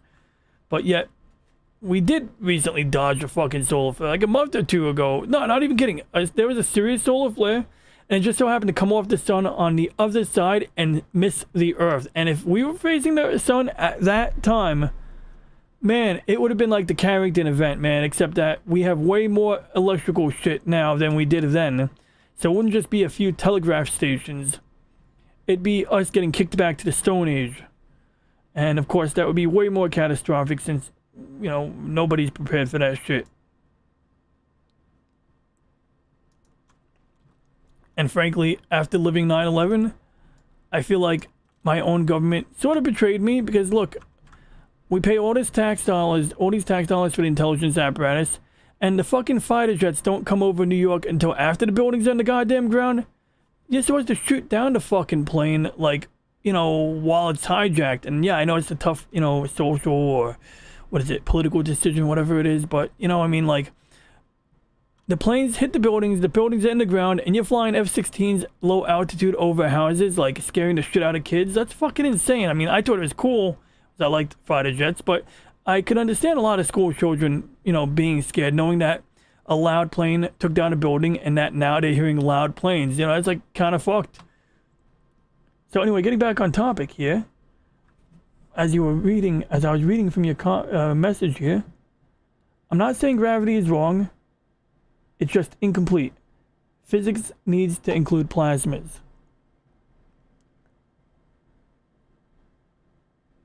And yeah, I think it's always share a common ground there, that both can be wrong, and that neither one answers it completely. Neither theory is the answer. And so, what was I getting at when I was mentioning about people not doing their job? What was I saying before 9/11? I used the 9/11 reference. I don't remember why. Okay, that looks like a piece of the Whirlpool galaxy right there.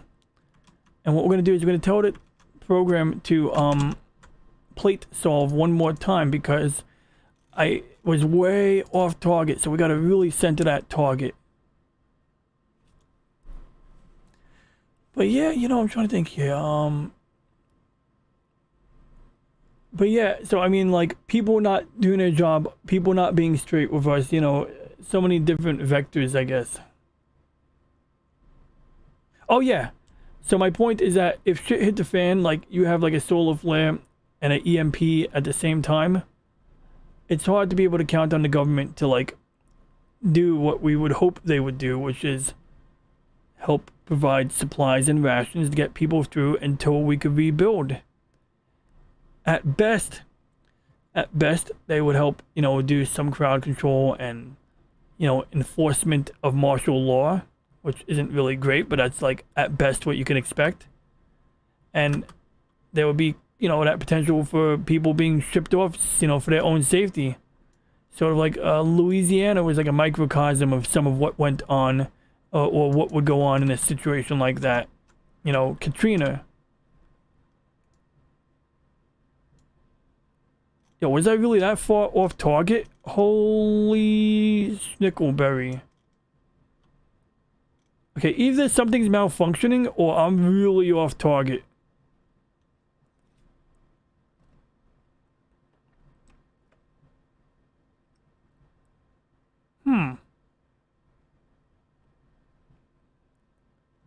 So the telescope is aiming there, but I need it to be aiming at this, and maybe the reason it's not aiming at it is because it's so close to the meridian.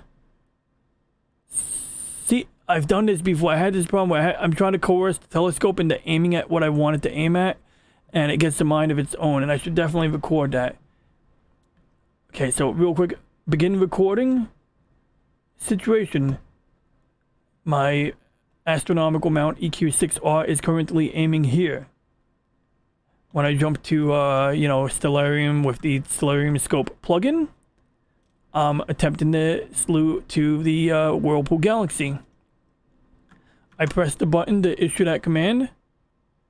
The reticle sometimes will bob or move a little bit, and there's times when I'm standing outside I can hear the thing going do do do do, but it won't move to the target. And I'm guessing it might be because I'm looking at the meridian.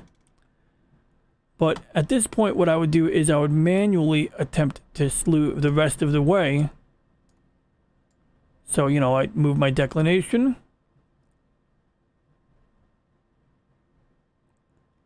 And we would maybe pump a little bit in the east or west direction. Let me see here. Yeah, we go east. Oh, I don't think it likes that. That reticle don't want to move.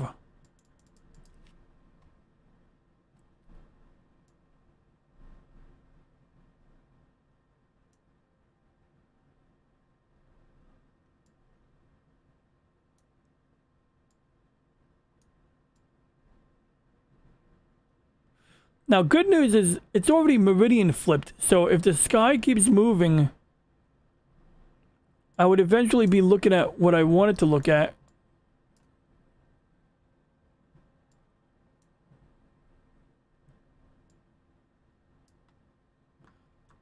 Yeah, frankly, there's a disconnect there. But anyway, getting back on topic, I just wanted to record that video so that I could share it with the astronomy people. But yeah, I just did this.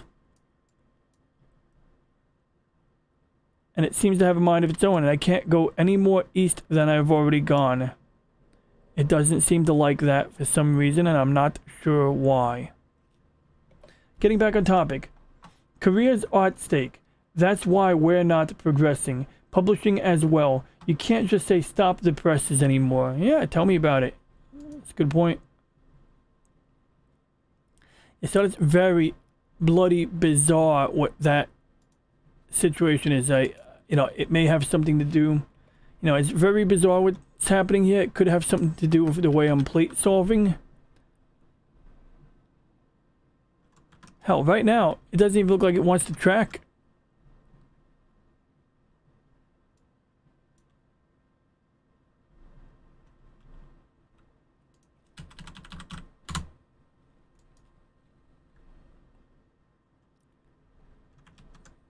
So one idea I had was to manually aim at the target and then manually center it. That's how I used to do it, but the whole point of me doing plate solving is to avoid all of that, you know?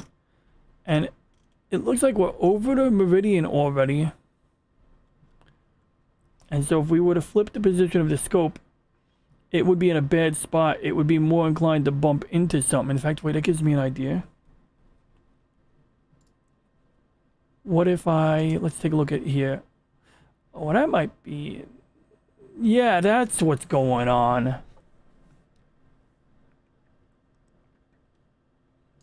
I think I'm hitting into a limit, and the limit isn't really like an absolutely necessary limit. So what I need to do is delete one of the limits and create a new limit.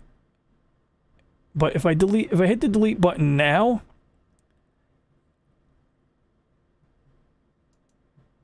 oh shit, I just made it worse.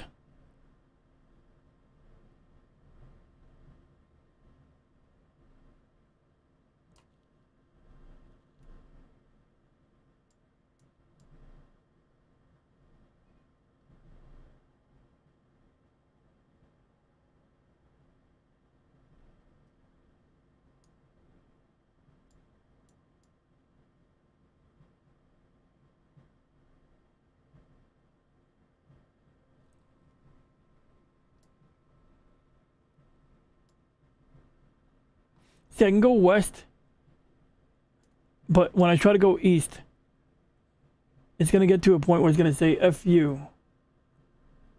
See, now it did it. Wait, did it do it this time? See, now it did it. What is that shit? You see? Now it wanted to go more in that direction. So now I'm going to hit the plus button.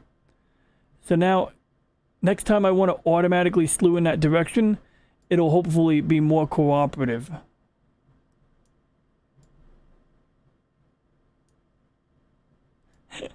Stay on target. Stay on target. Yeah, so part of the trick is preventing it from bumping into the mount. That's like part of why, you know, we do what we're doing here.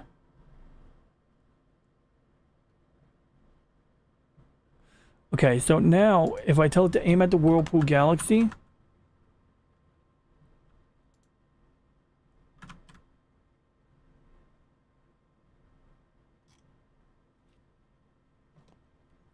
it doesn't want to listen.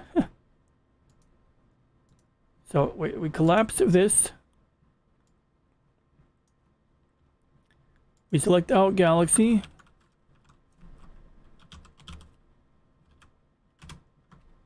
Whoa, what the hell is that? Oh, wait. Pinwheel? Whoops, I gotta give it a new name.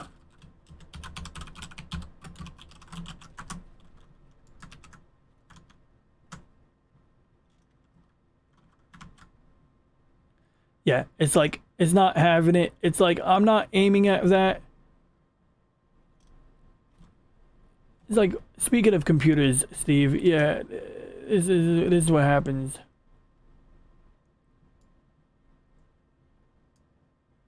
Well, it seems that if I can go west, it would be fine.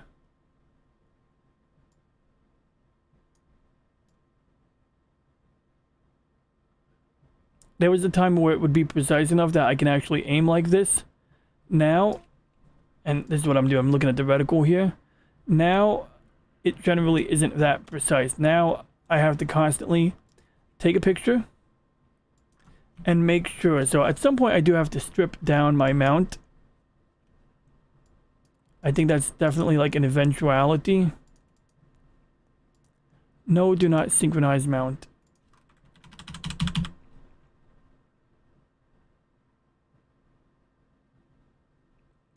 It probably does.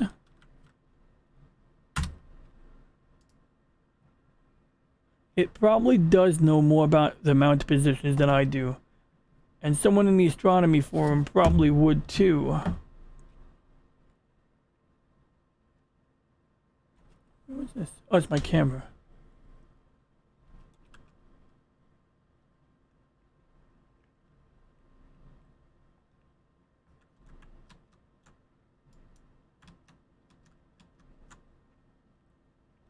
I'm curious to see, like, when it's done plate solving, how much how far off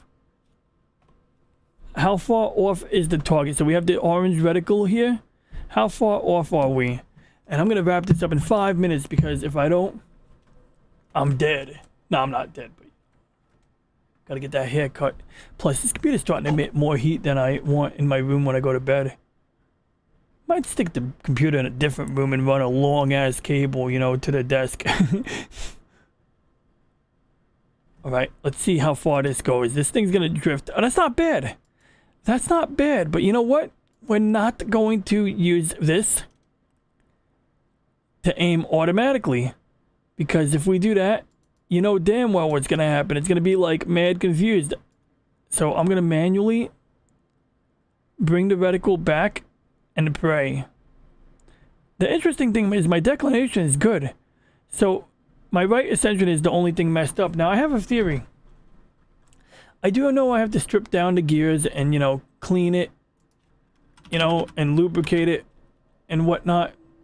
But my theory is that just maybe, the reason my declination axis is behaving and my right ascension is not behaving is because not only do I have to clean it, strip it down and clean it and lubricate it, but maybe my balancing is way off.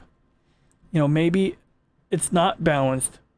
Because, you know, ideally you want to have this thing loosened up, position the weights, and basically make it determine, you know, when it's balanced. But if you have so much gunk in the gears, so to speak, or so much gunk on the bearings that they don't move freely anymore, you got knots in it. In fact, that's what I do. When I move it around manually, there are some knotty areas that seem to give me a little more resistance. It still moves smoothly, but there's just resistance.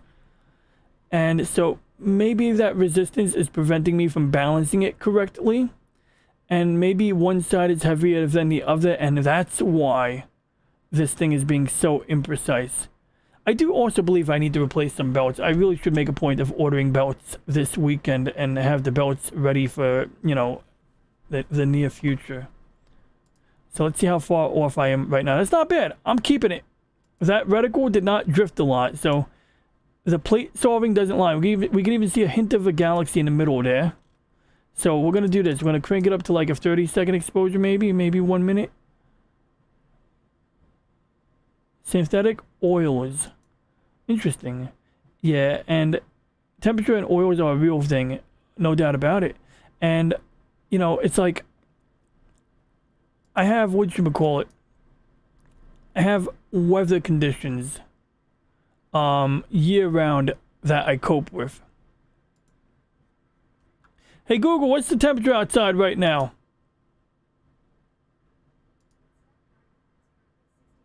69 degrees. But mainly what I'm talking about is, you know, you got seasonal changes. Summer and winter. Yeah, and we're working with stepper motors here. Stepper motors with worm gears and a belt drive. One of the things that made this low-cost mount so good, supposedly, was that it had a belt drive on it. Although there is like a better mount out there that doesn't use a belt drive, so I don't know, you know, if that's just because the belt drive was advantageous in a budget, you know, unit. But, you know, that is a thing, you know. Oh, interesting. That's cool. It's not far from here, Long Island. I got cousins and relatives there. I got a cousin in Levittown. I think it's Levittown. Looks like Levittown.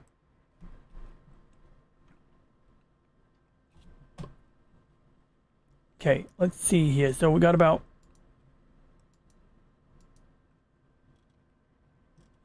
about 15 more seconds, I think, before we get the first frame. And that's 8, 7, 6, 5, 4, 3, 2, 1. I've been reading Lord of the Rings on audiobook, and it's been very good. It's got a good narrator. In fact, the guy who does, you know, this Gollum, Andy Serkis, he does the voice the guys in that book. He does all of the voices, apparently. He's like an all-around voice actor. So I think what happened... Oh, shit.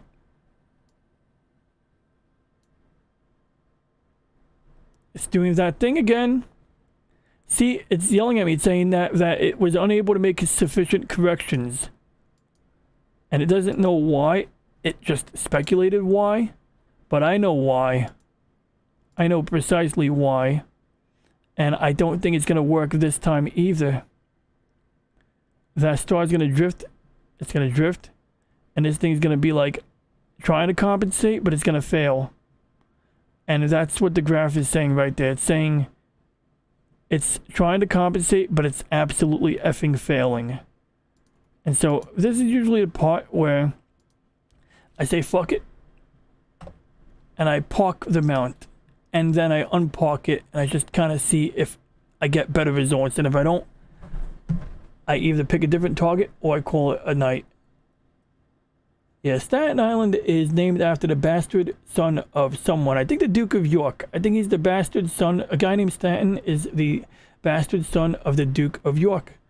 In case, you know, you're curious about that. And, of course, it was formerly a Dutch colony. And so we have a lot of places, like, with weird Dutch names. You know, a place like Van Pelt. You know, it's like stuff like that.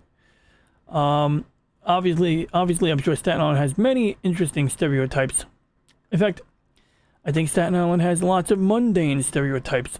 It's renowned for many things. People think we're like the opioid capital of the world, but I think every place that has opioids thinks they're the opioid capital of the world. Yeah, so now we parked it, and we unparked it. And so now we're going to re-aim at the target, but because of like what we mentioned earlier with the mechanisms, it's not going to land perfectly on the target.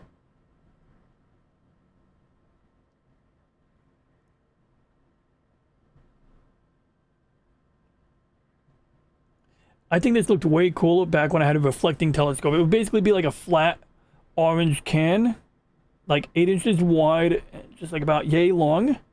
And I always loved watching that thing tilting and turning. I think it looked so cool. Alrighty.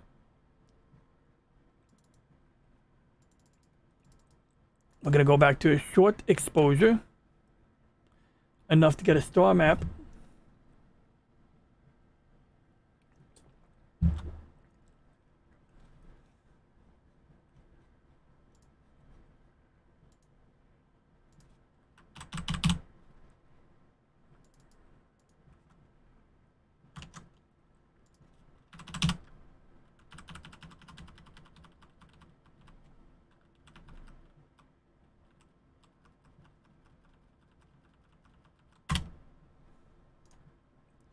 Okay, let's see. I think we're pretty close to the target. In fact, if we're as close to the target as I think we are, I think I'm going to leave it. Like, I'm not going to do any automatic aiming.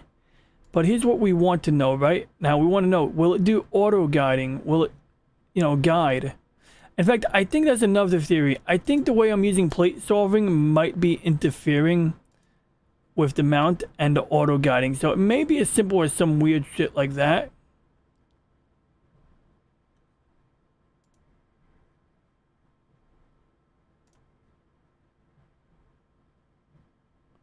All right, let's see what happens here. All right, so we get a little dancing here, but that's okay if it dances in the beginning. The point is, will it slow up? Will it let up? Will it slow down? And it looks like it's pulling it back. Oh shit, I'm sorry. I gotta remember to do that. So as I was saying, the graph was dancing a bit, but see, it's already kind of narrowing down. The lines are intersecting. So I think what's happening is, every time I aim at a target, it's usually pretty far off target. And I keep using plate solving to automatically, you know, solve it. And eventually, after doing that, maybe it creates a compounding of errors where the mount thinks it's in a place where it shouldn't be, and so it refuses to move further than that. And by sort of, you know, parking and unparking, we, like you said, hard boot, so to speak. And you see our guiding errors appear to be relatively low. I mean, by the numbers, some would argue we're not low, but I mean, I'd call this satisfactory.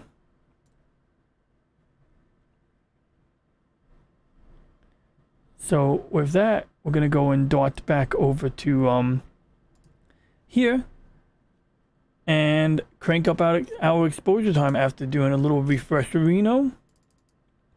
We'll do another 60-second exposure, except this time the star won't be drifting. And as for the plate solving, well, did I click yes? I think I did click yes. So after clicking yes, how far off am I? You can see I'm not dead center, but as you can see, my imaging square, it's fine. Like, the imaging square is where we need it to be, so it's cool. And I just want to draw your attention to NGC 5474. I was reading a sci-fi book called Hyperion. In fact, the third book in the Hyperion series called Endymion. And it starts off where a priest, Father Captain Destroyer, is on a ship, a torch ship, a fusion-powered ship, in a far-off area, in a place where the stars are measured by NGC coordinates, where nothing has a name. And he's in battle with these ousters, these, gods. They're not angels, they're the devil's angels, as he calls them. And, they're just tearing it up, basically. They're setting up orbital forest. You have these forests that orbit stars like a Dyson sphere would. And they're setting these ablaze. And that's a cool way to start a book. Well, at least I think it was like the 5th chapter, but it might as well have been the beginning. So anyway, in about 30 seconds, 32 seconds, we will have a image update. And this camera is running in 11 megapixel mode right now. However, it is capable of running at 47 megapixels. Why don't I operate at 47 megapixels? Well, 2 reasons. And the least important reason is because, well, look, I'm clearly not going to get that level of resolution in the real world anyway, so why use up that much data? But more importantly, by operating at the lower resolution, and this is like when I started the hobby, I had a camera that was low resolution, and someone's told me that it's fine, because basically what it came down to was, if you have two image sensors of the same size, but one of them has a lower resolution, that means the low res sensor has larger pixels, and larger pixels can collect more photons. You can see a hint of it, but it looks like crap. So what does that mean? That means that we may crank it up to get more data, or we might get adventurous and put it in hydrogen mode. And if I put it in hydrogen mode, it's going to be a while. So what do I do? Well, I would say I'm still going to go into hydrogen mode because I'm going to get ready for bed. Now, you let me know, Steven. Look, I'm going to watch an anime for a half hour, so I can stop this stream from my bed while watching anime. And so if you wanted to see like the result after like 10 minutes, because it's going to take 10 minutes to get the first 5-minute exposure in hydrogen, I will leave the stream running for that additional 10 minutes. And then I'll end it after that image comes up.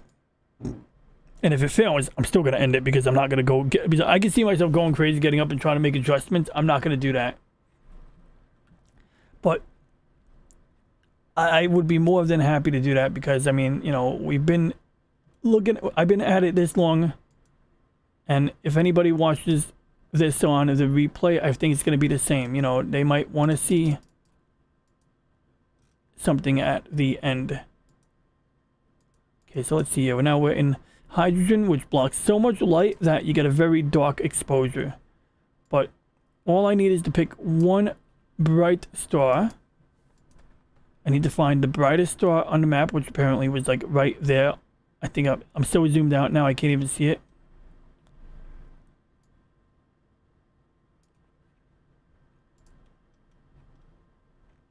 Okay, that's a bright star. We're gonna now rack it in.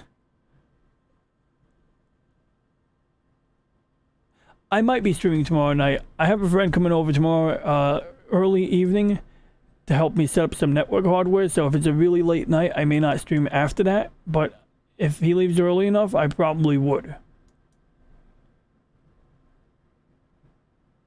And basically, a friend's doing a big favor for me. I bought like a really expensive network switch like a year ago, and to set it up, that does require some trickery, because it's one of these companies that likes to charge, like, basically like I paid like $200-300 for the hardware on eBay, but if you were buying it as a corporation, you would spend like $800 on this network switch, like a splitter for network cable. And then after you spend $800 on that, or like depending on what features you want, you can spend anywhere from $800 baseline. But let's say you want to enable more features, you would have to pay licensing fees. And if you enable all of the features, even features that I wouldn't necessarily need ever, in the end you can spend $12,000 on this network switch. But the funny thing is, whether you're paying the $800 licensing fee or the $12,000 licensing fee, both switches are the same hardware. They're not shipping you any parts. You're not physically adding any parts to it. They're literally like giving you an activation code to unlock those capabilities. And so anyway, my friend's going to assist me in unlocking it because, look, we bought some used enterprise hardware. We're not a corporation. We're not going to, we don't have the means to like send $12,000 to like Cisco or any company like that. And plus, for learning purposes, it makes sense. It makes sense for me to unlock those features so that I can learn, like, this is as much for my personal use as it is for what you call a home lab. And a home lab is like a home network where you basically, you get network equipment hooked up, like almost like what you would find in an office environment, but you maybe set it up in the corner of your basement or something. And you use it to practice, to learn, especially if you're getting network certifications and, you're doing it for career-related stuff. It's a good way to have a physical environment to practice and learn. In my case, my home lab, I make practical use out of it. Like, I have 40 terabytes of storage. I have 5 pairs of hard drives, and each pair is like a mirrored set. So, if I got different hard drives. Yeah, I have a desktop drive and I have a laptop drive, but the idea is that whatever's stored on one drive is stored on the neighboring drive. And if one hard drive fails, you just have to then grab another one and replace the broken drive. And then that's a blank drive, but let's say this drive has the data on it and this one's blank. It's going to clone the data from this drive onto the new drive. They're going to work together. Anytime I update data on one drive, the other drive is going to update automatically. And then let's say now the first drive breaks instead of the second one, the first one breaks. Same thing, as long as you have one remaining drive in a pair, you can always replace the broken one and keep it running. And so that's got practical use because I have a lot of movies, and not just bootleg movies. I copy legitimately owned movies to the drives so that, I can watch them on my phone or on my home network. Because look, Netflix, I don't have time for that shit. My friend had Netflix. He was watching Married with Children on it. And they took it off Netflix because of lawyers and shit. And then even on the DVD box set, they changed the music. They changed the fucking opening song. How are you going to change the opening song to Married with Children? What is that crap? Lawyers, And like basically it was because like they said that they could play this song on TV and on VHS, but DVD wasn't on the agreement. So it's like instead of just saying, okay, let's just let it be. It's like, nope, nobody wants to pay for the rights and nobody wants to grant the rights because, of course, then it sets a precedent in the future. And I can understand, I can actually respect that. It just kind of sucks.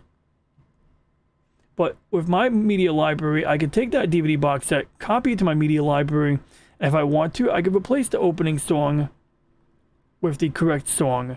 Although most of the time, the best way to do this is to have like a TV series, to have the opening theme or the opening to the TV show maybe like in a separate video file, and to have the TV shows without the opening on them, so you save time when you're watching it, when you're binging, and you save memory on the computer.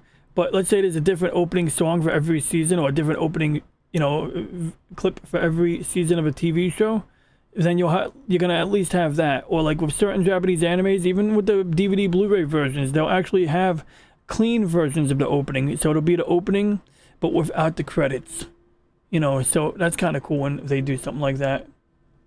Have you ever heard of the LTE rotary cell phone? What the fuck? That's kind of cool. That's so cool. I did not hear about that, but I believe that there's a number of ways to make that possible. It would be pretty trivial. I mean, it's not super easy. Like, I'm not gonna, like, I don't want to diminish. Is it raining? No, it's not raining. But essentially, it would almost be like translating the rotary input into dial tones. But see, cell phones don't use dial tones. If you have a regular rotary phone, you can download an app on a modern phone, or you can get a device at Radio Shack. I mean, I know Radio Shack don't exist anymore, but you can get a device at Radio Shack that, what it does is it makes the tone sound. So when you press the number, it goes, dude. Because, you know, on a regular phone line, when you press a different number, you're going to hear different sounds. You hear, do, do, do, do.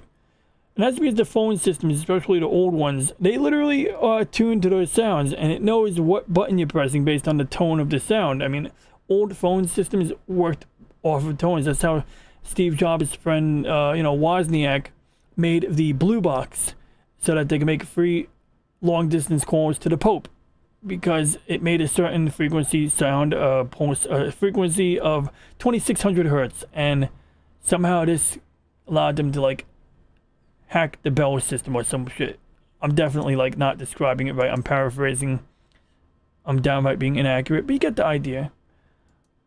But yeah, by the way, I'm printing the BC304 Daedalus from Stargate Atlantis. So, you know, I printed it out once, but when I went to take it off the printer bed, it got stuck and it fell apart. So this time I printed it as a solid model instead of a hollow model. And, yeah. That's basically what's going on there.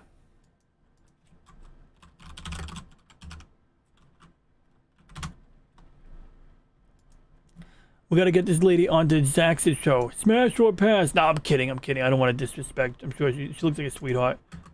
Actually, that might be a smash. Okay, I'm gonna get in trouble here. Oh, is that a telescope? That's kind of cool. I think I see a telescope. Yeah, look at that. It's a reflecting telescope too, I think. Yeah, that's a reflecting telescope or a Newtonian telescope. So with those, you have the eyepiece on the front of the optical tube on the side. And there's actually a mirror in the center of the front where there's like basically an opening on the front, but there's a mirror at a 45-degree angle. So what happens is there's actually a bowl-shaped mirror at the back of the telescope. All of the light comes through the big aperture, hits the bowl-shaped mirror, makes a cone, hits the 45-degree angle mirror, and then you are actually using eyepieces to sort of like magnify or get a narrower field of view on that. So this broad not only fucks with phones, she's also apparently some kind of astronomer, and although she doesn't seem to do astrophotography on her channel, she's got some imagery. I don't know if this is her own imagery or not, but it looks nice. It looks really cool. You know what? Sold. I'm subscribing because I want to see more about this hardware here, and I like her terminal. Is that a ancient terminal? What is that? Is that just an ancient desktop? Or is that, oh, that's a C64. That looks like a C64 at a glance. Whatever. I'm going to watch this later. I don't want to go down any rabbit holes right now. And did I hit the bell button? I hope I hit the bell button. Yeah, I did. All right, cool. And you know what? We're going to add this to a playlist while we're at it. Save to playlist. I'm going to put this on my reactionary playlist. And there we go. And yeah, you know, it's cool. I got like some circuit. It's amazing what you can do today. You can actually not only design your own circuit boards, but you can like get them made a la carte. You don't need to make 100,000 units nowadays to get a decent price.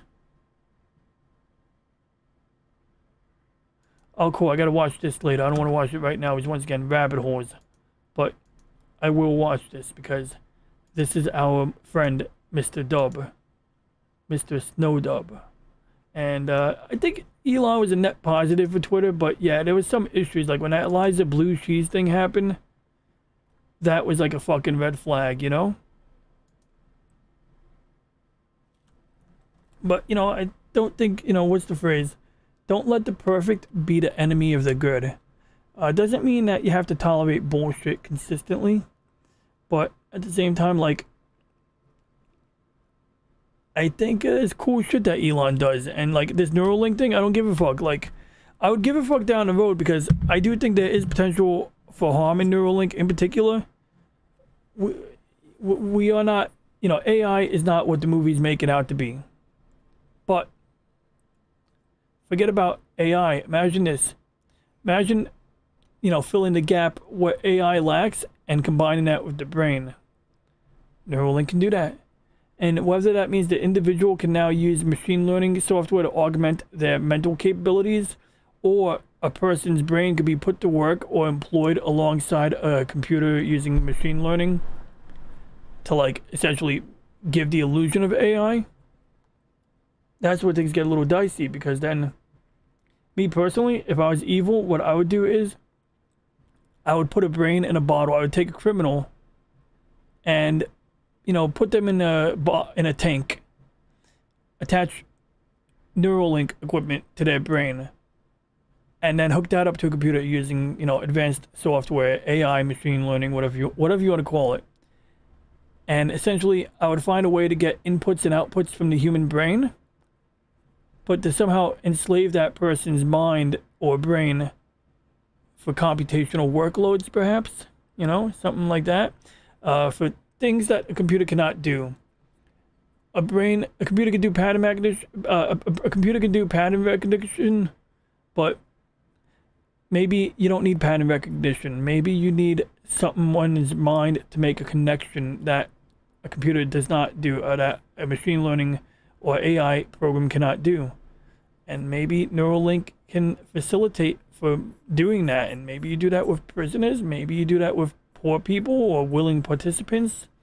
Maybe you say, hey, trade some of your brain time in exchange for access to this great thing. And, like you could use this 5 days a week if you put in 2 days of effort for us.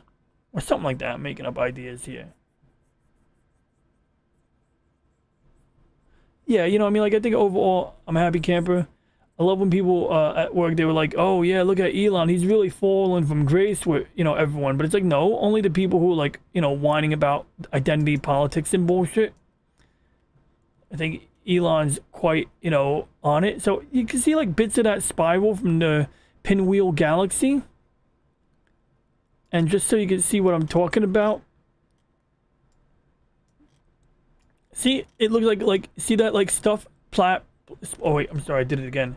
So what I was saying was, see this purple, these like star looking bits here, this shit here. Now watch what happens when we go here.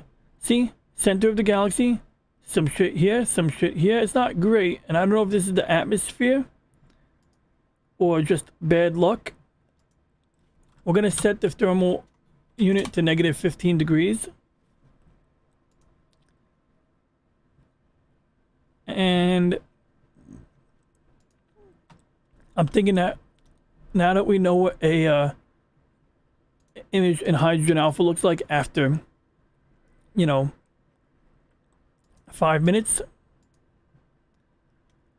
something has to give. And so I think what I'm going to do is crank it up to a 10-minute exposure and just go to bed. Now, I could crank up the gain, but what I've been told, gain is like adjusting the ISO on the camera. And the problem with gain is you lose a lot of dynamic range when you crank it up. Offset essentially is going to make the background brighter, and if that gave me more detail in the galaxy, I would do it in a heartbeat, but I don't think that will. Well, at least I don't understand if it will. I've been told to make the offset anywhere from 30 to 50. It's sort of like adjusting the lower end, and this is adjusting the brightness of the brighter parts, for lack of a better explanation. But yeah, we're now in the 10-minute exposure, meaning it's going to take 20 minutes for the first picture to come through. But the good news is that, I don't really have to do anything else to this. This here is not going to bump into anything anytime soon, but tomorrow in the morning or afternoon, I do have to tell it to stop spinning before something does bump into something, because I haven't been able to reliably stop it. I can get a meridian flip. I can get it, not to bump into something if it's, tracking. But it seems after it does the flip, it doesn't stop at the horizon, and I gotta figure out how to stop at the horizon. I think I have a hunch as to why it doesn't do what I want it to do. But I don't want to, I didn't want to change settings and then, find out I made it worse. So I'm gonna explore that when I'm ready to play with that. Beyond that, like you said,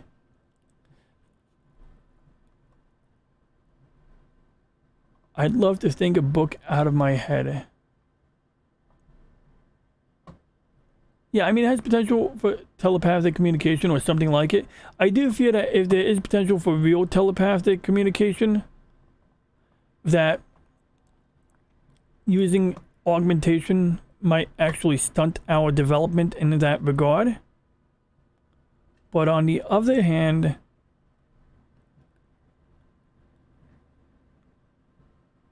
there's just so many, potential ways to utilize these technologies. There's a lot of potential and hope. I just hope it doesn't like slow people down. And there's another thing, like I gotta say, the book I keep mentioning, Hyperion by Dan Simmons, explores so many concepts. It's a 4-book series. It's a little bit on the long side. The guy who wrote it didn't sell out. He didn't make it into a 20-book series. He stopped after 4 books, basically. But like, it's considered soft sci-fi because it doesn't hash out all of the details of how all of the technology works, but it deals with like so many social implications, and a lot of stuff is somewhat realistic. The stuff that isn't realistic, it's like fine because a lot of sci-fi has bullshit anyway. Yeah, so that's like one of my concerns is, just like you said, modern tech is already slowing us down, so how much worse it can be. And Ayn Rand, yeah, probably would love Elon Musk. Ayn Rand is a mixed bag, but I don't really have any problem with her. And people who totally hate on her, it's like, okay, well, I know where they're coming from. I'm not saying I agree. I know where they're coming from. And I think a lot of people, like, with politics, they definitely are like just suckered into like getting emotional about politics. And especially it tends to be more common on the left to emotionalize politics. So the idea is that you don't have to have a reasonable discussion with somebody if they are a istophobe, a fascist, if they are as evil as Hitler, and evil clearly is not to be negotiated with, then I don't need to have a reasonable, rational conversation with you. But then on the other hand, it's like, well, no, even then, even if you think the person is Hitler, you got to find out, are they really like Hitler? Have a conversation with them. And really the bottom line is have a conversation so you can have middle ground. If you can't get any middle ground, then yeah, you're gonna completely be at odds. Of course, sometimes you get someone even on the right and they'll be like, oh, but I don't want to give in. I don't want middle ground because, like they don't want to give middle ground to like killing babies. I get that. But I think there's middle ground. Like I forgot the number is 6 weeks, maybe it is, or 8 weeks. There's like a reasonable period where some people or say that a baby should never be aborted between like 0 weeks and 6 weeks. And other people will be like, a baby should be able to get aborted up to 6 months in. And it's like, okay, 6 months is too fucking far. I don't care if you can't see that you're pregnant 6 months in. Okay? You take a pregnancy test, if you get a free pregnancy test every day for like 2 months, you gotta pick it up at some point in there, Like, you can't tell me that a pregnancy test isn't gonna pick it up if you get them. Like, so it's like, my thing would be like, make the pregnancy test, more freely available, widely available. I don't care if it fucks up the birth, pregnancy test industry. But something like that, give people options to be sure, so there's no excuse. But getting back on topic, yeah, I'm glad you read Hyperion. I think it's a great book. I discovered it in like 2016, I think it was, and it blew me away. What happened was I went on Quora to look up how inertial dampers on Star Trek work. There's things that prevent you from like being, crushed into the back of your seat when you're under acceleration or making a sharp turn in a spacecraft. And they have these in Star Trek and Star Wars. And one of the comments or respondents on the Quora question basically said that the inertial dampers aren't exactly realistic, but he liked the way that Dan Simmons solved the problem in the 4th book. In the 3rd and 4th book in the Hyperion series, the Catholic Church has, basically its own little empire. In fact, a pretty big empire. And essentially, the Catholic Church replaces the hegemony of man. And their interstellar fleet, they no longer have forecasted portals. They can't instantaneously travel the way you normally would. But they have a new technology that allows instantaneous travel, but it kills the passenger. And there's also situations where a ship is under high acceleration or high deceleration. And those are situations they call, in the book, in Endymion, that's the 3rd book in the series, it's referred to as Raspberry Jam Delta V. Essentially being that you're under such acceleration or deceleration that your body is turned into raspberry jam. And using, a combination of the cruciform and some technology that the church has a monopoly over, they're able to bring the passengers of a ship back to life. So now you can have a ship that kills the passengers. Who needs inertial dampers? Kill the fucking passengers, and then just resurrect them when you're done. Of course, they do have containment fields in Hyperion that help to mitigate some of those effects, but, they were on a loop ship. A boomerang path or something like that. Yeah, so they had these spin ships, and generations of people would lose their humanity along the way. So basically, you might be referring to the ousters, and so you had people who lived within the world web, the hegemony of man, and they lived like normal, pretty normal, like they almost were stunted in growth. They lived like us, but difference was they had the ability to step through a doorway and appear on a different planet instantaneously. No issue there. Now, ships would still be subject to some form of time dilation or time debt, but once you built forecaster portals on any group of planets, you no longer had to take a ship between those planets. But then there was a group who didn't do that on every planet, and not only did they, deal with interstellar travel that incurred time debt or time dilation, but they would also, instead of living on planets, instead of terraforming planets, they would live between the planets. They would live on gas giants. They would, essentially adapt their body to survive in inimical environments instead of adapting the environment for the humans. So while the hegemony of man's approach was this, the other group, which I won't name because I don't want to ruin any spoilers, would do the opposite sort of thing. And yeah, that's the gist of that. And yeah, Doc E.E. Brown you mentioned.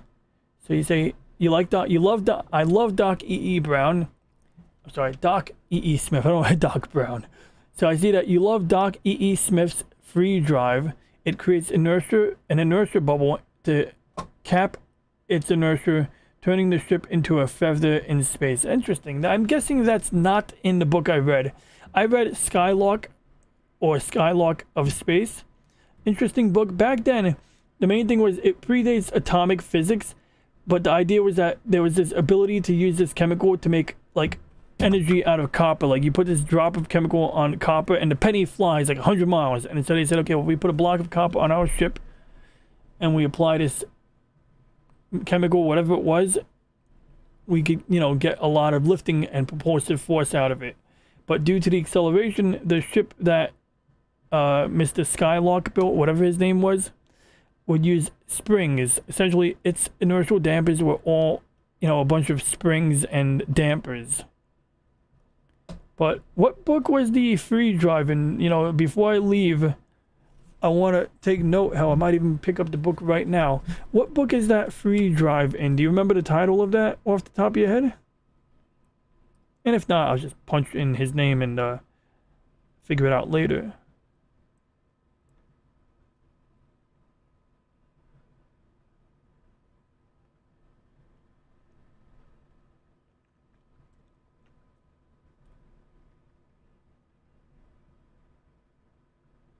It might be the first Lensman, maybe?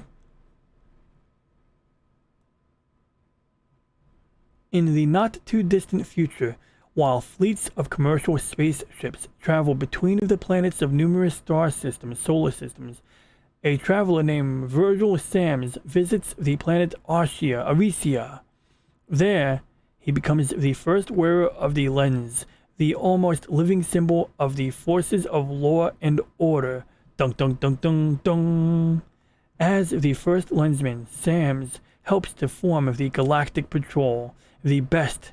With incredible skill, stealth, and drive, they are dedicated and incorruptible fighters who are willing to die to protect the universe from the most horrific threat it has ever known. Sold. So what I do is, the way Amazon works is all fucked up. So you used to be able to just go into the, Kindle app or, the Audible app and buy a book. But now it's like you could pay $11 or buy it with one of your credits. And the credits are roughly close to that value. I think a credit is actually worth slightly more. In fact, I'm surprised it actually lets me pay for the book in here now. But what happened was if I go to the Kindle app, for a while you couldn't pay for the purchase in the Kindle app. They would make you go to, and you couldn't go to the Amazon app either. So you couldn't pay for the book in the Kindle app. And you couldn't, yeah, what is the name of the book? The First Lensman.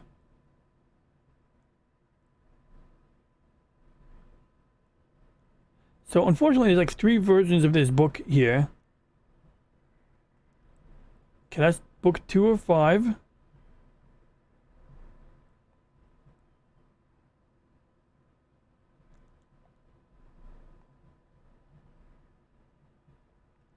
See, this app does not support purchasing, and sometimes when you go to the Amazon app, it will say the same thing.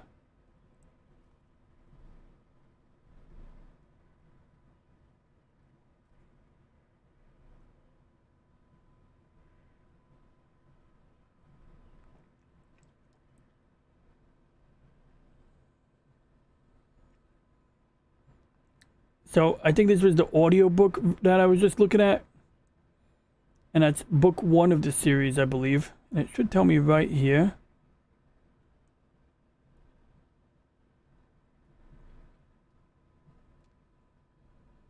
Now, if I click on Kindle, in fact, it doesn't even give me the option to select Kindle here. Now, why am I looking for the Kindle edition? Well, basically, the way Amazon works, if there's a Kindle edition of a given book, they'll usually give you a deal on the audiobook when you buy them together.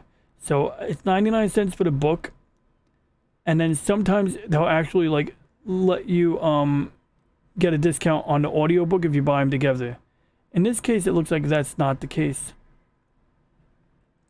And it looks like also that the first book is actually called Triplanetary something something something. So anyway, same concept. I could read it for free, or I could buy it. And if I want to buy it, it won't let me buy it because I have to do it through the website. So basically, you can't buy things in the Amazon app because Google wants to take money. They're like, give us our cut. So you have to go to Amazon.com on your phone. Then you got to do it. So you go to Amazon here. And then essentially I got to make sure I picked the right book, right? Because I think it was like I was already on the wrong book before.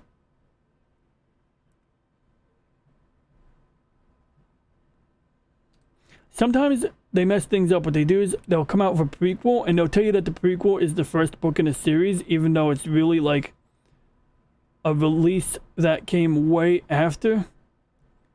And I find that shit confusing. Oh, thank you. See, I knew it. Triplanetary and First Lensman are prequels to the Galactic Patrol. Thank you. It is the first book in the series published in 1925. The prequels are from 1951. Thank you. Thank you, Stephen. Let's do that.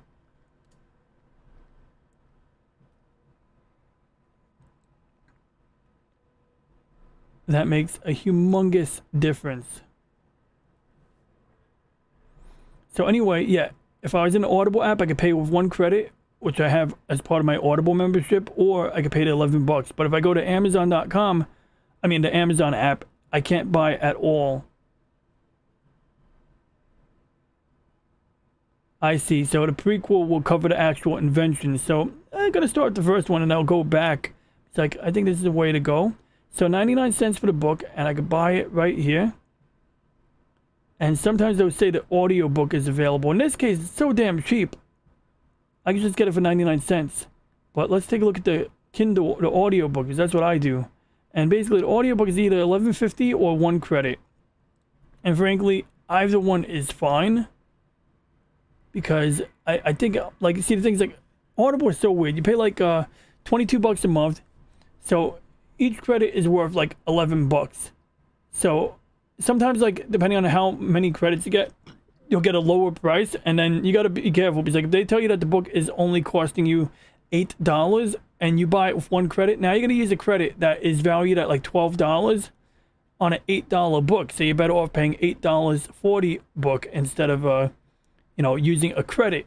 In this case, I think it's a very close, you know, that it's hardly worth making a big deal about. The price is $11.50, like I said. But where it really matters is when you go into the Audible app, like the rise and fall, the fall and decline of the Roman Empire. It's like a long ass book. It's like 40 hours of audio.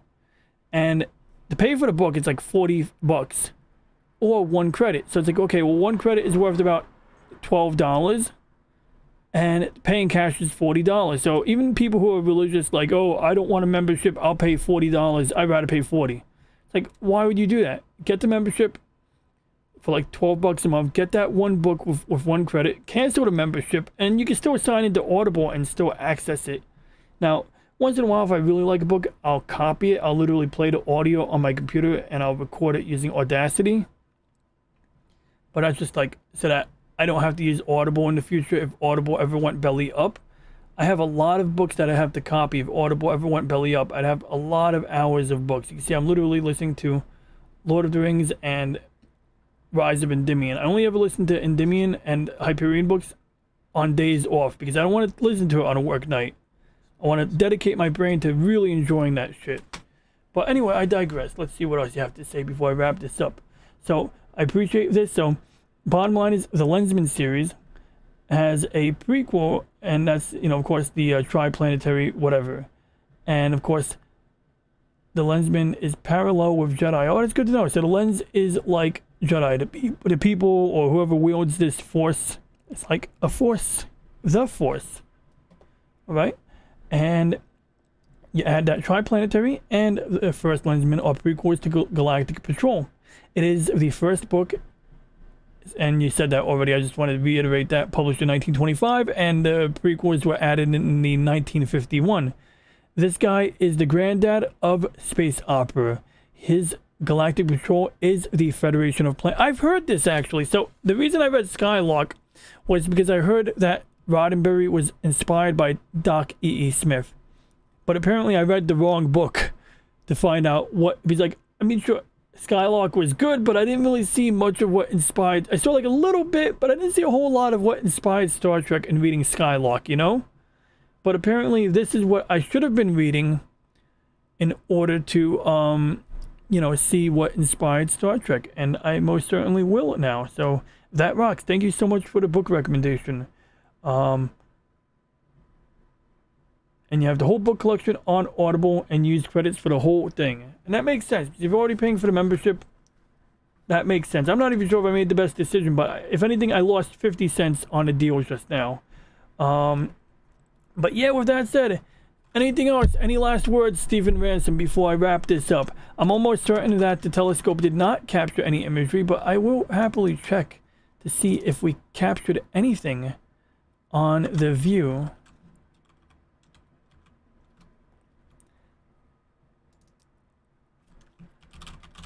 Oh, sure.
Oh, shit. I'm muted. I thought you were saying the colors were muted. Holy shit. That means I was talking for God knows how long. Motherfucker. All right.